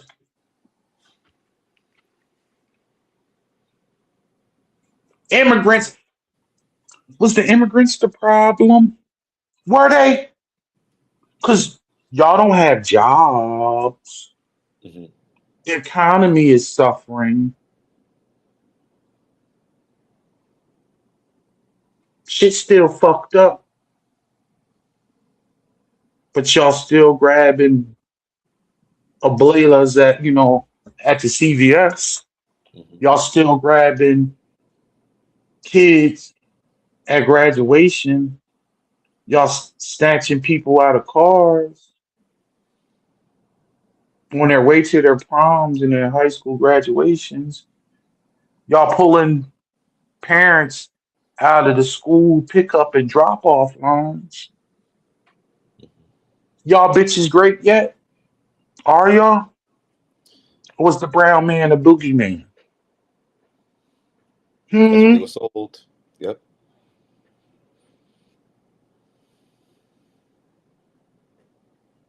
Y'all niggas thought y'all had dairy farms, y'all had all type of vegetable, you know, all these different farms, and y'all voted, and y'all didn't think he was coming for y'all workers, Mhm. and y'all, Nebraska, Oklahoma, South Dakota, all y'all going bankrupt, and y'all want another handout. But black folks are on the government's team. They on welfare. The true fucking users of welfare is Walmart. These corporations that get government bailout and government assistance, and their employees that they employ still have to go file for SNAP benefits when they got a full-time job. But corporate welfare is cool. And I hope all this shit Always. burned in. I hope all this shit burned in. It it will, because it has to. All of it. I want your capitalism to rear its ugly head. People are the true backbone of this society. The Hmm. working people. The trains can't run on time without people. Oh, but they had an ideal and they came up with a solution and they employ all these people. Most of your ideals was stolen, fool. Stole everything.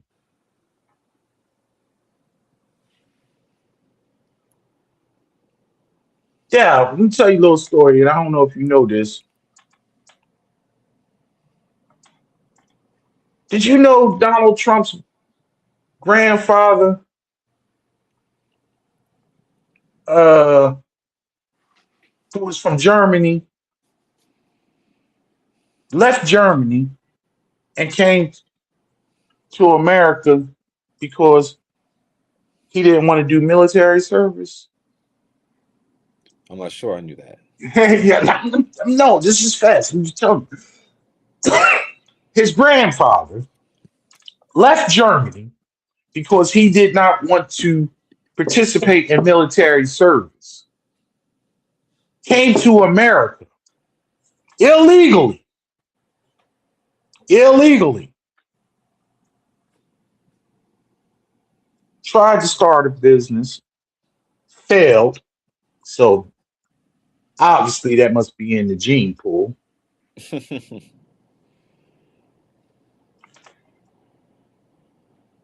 Went to Canada, started a brothel selling women Man. during the gold rush. And this is what he did. Accepted payment in gold dust. The good thing about accepting payment in gold dust was you could actually transfer that and turn that into cash right away because gold was the thing. Made his money, tried to go back home to Germany, and they said, "We don't want you. Get out." Went back to the United States illegally for the second time. Mm. Donald Trump's father, Fred, was born in America, so he was what? A citizen. The reason Donald Trump had money was because his father gave him a $10 million loan or gave him $10 million to start his own business. But that money was from what? from his grandfather being a brothel owner in Canada. So this man who had bone spurs and actually got out of serving had a grandfather who got kicked, left Germany because he refused to serve in the military and actually did what? Sell women for profit. And that is this country's president. And that is his bloodline. Hmm. Look at him now. I'm more proud from in my bloodline being from slavery because I know my people worked hard for everything that they didn't have and then got. Hmm. No handouts over here. We need to yeah, we're going to I want to end it there because I can go on forever. Hmm. You have anything you want to finish with? Um, man, do I have anything? I got a fun one. Okay. I Well, need not to a, laugh. maybe not a fun one. So, it's actually something I had covered um a little while back. It's the World Cup again. Um, Oh, and that's exactly what it is. Um, and to start, there's some really great content and things that are going on with this World Cup around the country, between different watch parties and viewing parties, different initiatives amongst the cities that are participating in the World Cup. It's encouraging to see how many people visiting from other countries are discovering mhm. what the U.S. has to offer and being All the amazed at white this product. people? Yeah, mostly. Yeah, it is mostly them. But being in New York, I mean, there's been a lot of Brazilian, Moroccan, Senegal, France. It's been people from, but that's Oh, always they been the let them case. in? But We need to talk exactly, about that next week. We need to go in and that's detail about this next week. I was gonna say, and I just want to breeze over it, but we definitely we can go in detail in it. But We will be it's doing the great. World Cup and Iran deal next week. Yeah, That's it. That's all we let's talking do it. about. Yeah. Um. So I was going to do a deep dive. How much of this? Well, basically, I'll just start with. It's just been a lot of problems with it. Again, there's a lot of great things going on. A lot of people from other countries discovering what America has to offer. Huge gas stations, big stadiums. People from all over the world eating cheesesteaks in Philly, running the Rocky Steps, visiting national parks, experiencing the good things that America has to offer. But at the same time, this is Trump's America. So there's been so many different problems with these games, between, again, something that I already talked about, high ticket prices, high cost of just getting to the stadiums on game days, the prices of hotels, just travel and flights to get here. Again, with the war in Iran, now that is, I mean, coming to a close. We'll see if it's coming to a close, but and writing is coming to a close. We'll see what that does to 60 fuel prices. days. But with fuel prices being so high, obviously it increases the price of gas and jet fuel as well. So airlines have also been really expensive as well. Separate from that, there's been so many issues with different teams having to be subject to additional security screenings. Once they arrived in the country, the ref from Somalia, who was recently selected as one of the best referees in Africa, who was selected to be one of the referees for the games, was unable to obtain a visa because there were concerns about associations with suspected members of terrorist organizations. But again, quote unquote terrorist organizations. FIFA's absolutely quiet about that, absolutely quiet about the security screenings, absolutely quiet about the fact that the Iranian national team is unable to stay in the United States between games. So they have to travel. They traveled 5 hours to the game in Los Angeles from Tijuana and had to go back to Tijuana in the same exact day. And only the players and a select number of the staff from Iran, from the Iranian national team, were even able to get visas to be able to be in the United States just for the games. So they really just, due to the travel ban, obviously because they were in a conflict with Iran. So it's just a bunch of problems with these games, and FIFA is quiet on it. And FIFA has the ability to do something. They barred Russia from competing in the 2020 and two World Cup after they invaded Ukraine, and yet they're allowing Israel to play despite invasions and illegal occupations of Gaza and Lebanon. And FIFA they've been backwards, or been over backwards to appease Donald Trump. They created a peace prize for him, even though he's done nothing at all to promote peace anywhere, home or abroad. And they're silent on all of these abuses. And as a host country, one of the host nations, we're supposed to be, there's certain like regulations and things that we're supposed to be accommodating, and we're simply not doing that. And it's just interesting. Like you said, we can do a deeper dive next week, but we're just showing our ass in a good way, showing like what we have, like again, to offer as America, all the great things, again, the parks, the cities, the people, the food, the culture, some of the culture, all those things. But we're also showing we're a little racist, we're a little hateful, we're a little bit of this and that, and we can choose whether or not you're going to be here. We can choose whether or not one of the goalies who just so happens to be famous from a good performance, yeah, we can let his mom in who was having visa issues and restrictions and stuff like that. But other people who are trying to get in, nah, we're not going to give you a visa simply because we don't like the country you're coming from. We don't like the color of your skin. And again, France, the people from France, people from the UK, people from Norway, they're not having, South Africa, they're not having any problems getting in.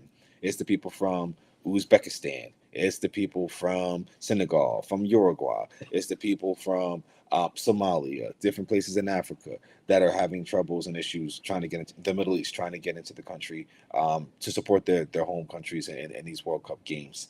And it's really a shame because it's a great thing to be able to play host to these games. It's about bringing different people together, and that's what the spirit of the country is. So the fact that we're ruining it, I mean, again, ultimately, at the end of it, it might be a great thing overall, not the specific things that are going on, but the games, like, people are really into it, the excitement and all that kind of stuff. So maybe we'll see how much that outweighs all the negative things that are going on. But there's just way too many negative things going on to explain. But like you said, we can do a deeper dive into it next week. Yeah, and I want to because it's not something to just gloss Yeah. over, and the same thing.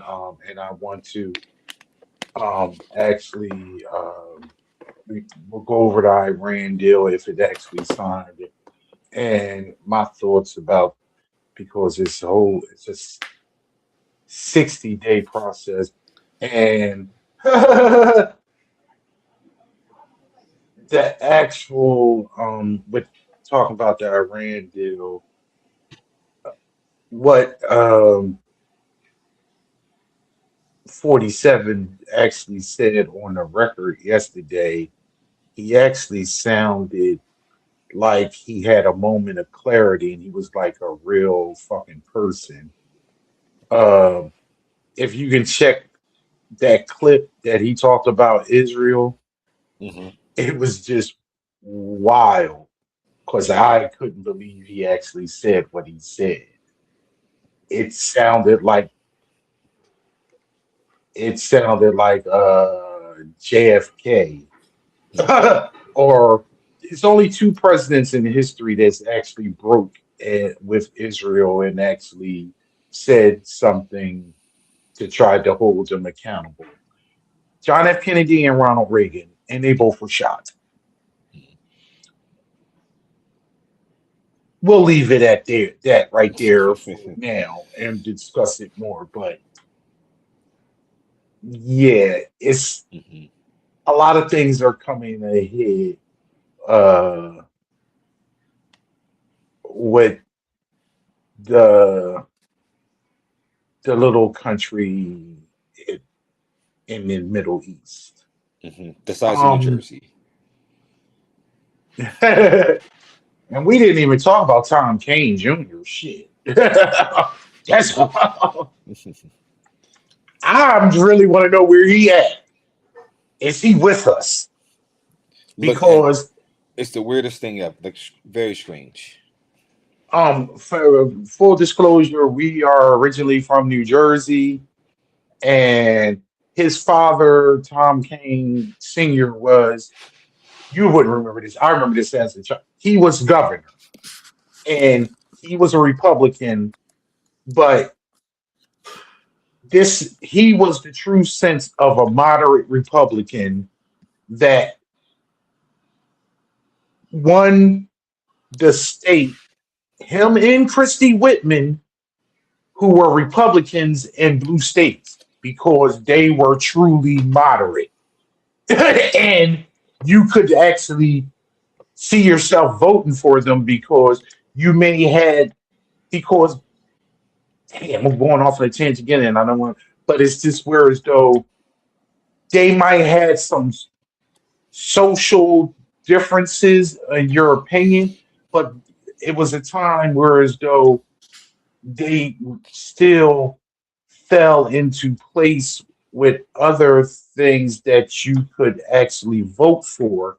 So whereas though back in the day you didn't have a purity test and you knew that you're not going to agree with a politician totally, but are they going to do X or Y things to me for me to make my life better?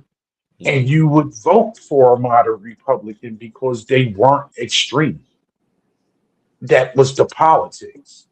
That's how a Christy Whitman, that's how a Tom Kaine, and that's how a Chris Christie could be governor and still work with a Cory Booker in Newark and get things done. Because it was like, okay, we don't agree on abortion. We don't agree on Social Security. We don't agree on this, but this is what we do agree with. So, oh yeah, I can work with you on that type thing. That's a whole other thing. But we want that people. Tom Kaine. Last vote was in March on March 5th. Yep. Been MIA. Been MIA, but he's still been trading on the stock market. But of course he has. And when it comes to public events, his staff is going around in public events. They say he has some type of illness, but they haven't disclosed what the illness is. But it's to the point. What I don't understand is you can't do a FaceTime, you can't make a video, you can't do anything. This is 2026. Yeah. This is not FDR's time where as though he's in a wheelchair and nobody knows it. Yeah. Because you can hide that shit. I don't. Yeah. I'm confused. I'm a smart man and I can't get it. Mm-hmm. And also the thing is that you can't work remotely. You can't vote remotely in Congress. Right. So he hasn't voted in Washington. You need to be since March 5th. Yeah. So he hasn't been doing his job. But he ran unopposed. He's running for re-election in November, but he ran in a primary unopposed. Ridiculous. That is just another man. I swear to God, if I find out this man is not with us anymore, and this is a whole Imagine, but they keep the majority in the House.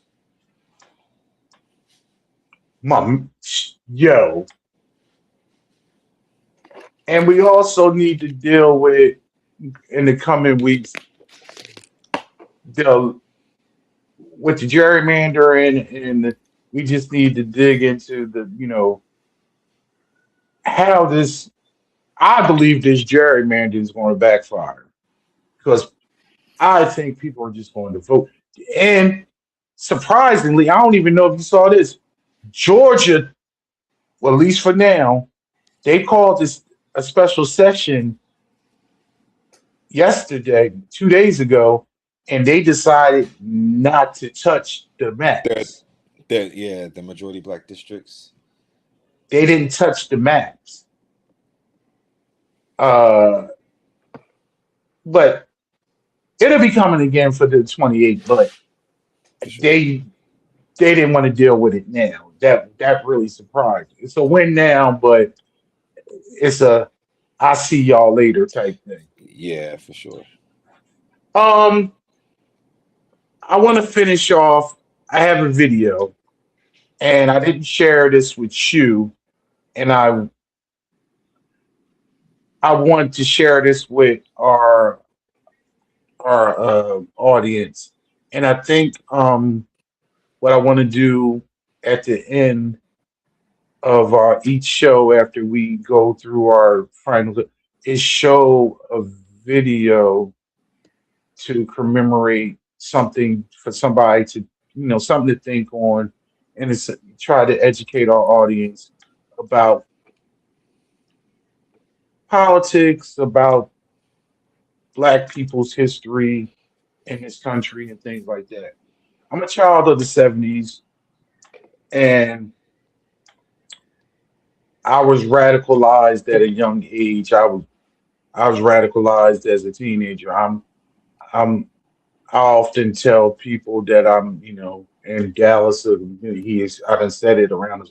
I'm more Malcolm than Martin. Um,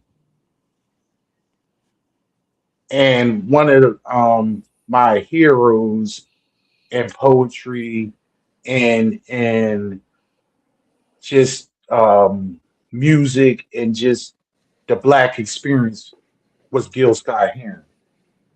And I wanted to leave us with a video about of Gil Scott. I believe it's AI with some of it, but it's his actual voice. And I remember this actual speech slash poem that he stated about the history of Black people and the history of America, and it actually gives you something to actually think about. And with that, um, progress and got a new thing. I actually figured out progress is a state of mind, and it's time to get your mind left because you need to be more on the left spectrum than the right when it comes to political thinking. So we need to get our mind left and more on a democratic socialist platform because that's what's better for all of us as a whole. Raise the floor, Hmm. bring that ceiling down so we can meet in the middle. And with that, we'll see you next time. And listen to Gil Scott. Nice. All right.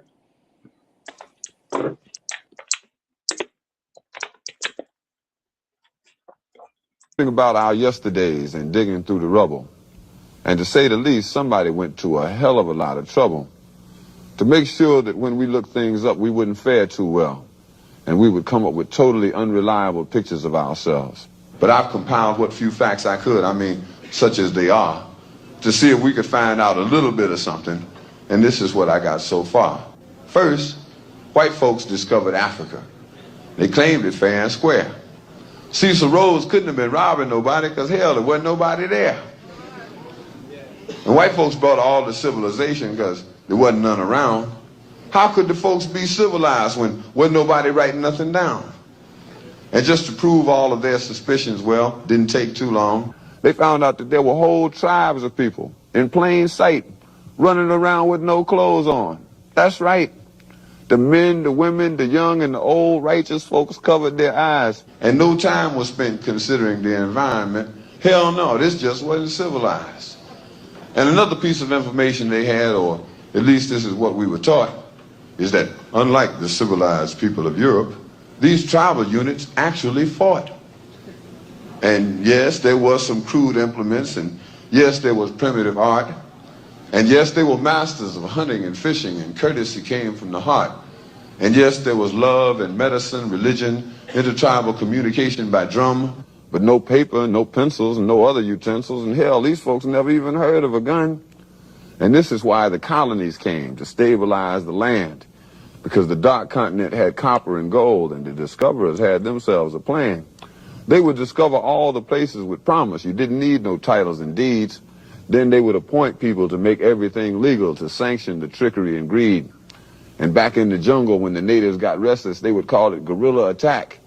And they would never describe that the folks finally got wise and decided that they would fight back. And still, we are victims of word games. Semantics is always a bitch. Places once referred to as underdeveloped are now called mineral rich.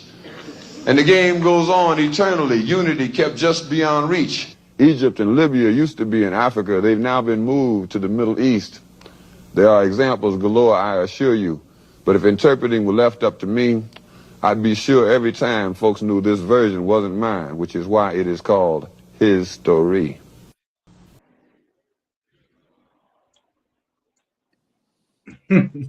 Man, His that's really good. story. As always, it's been a pleasure, son. And thank you for tuning in. And we'll see you next week. Have a nice one for sure. All right.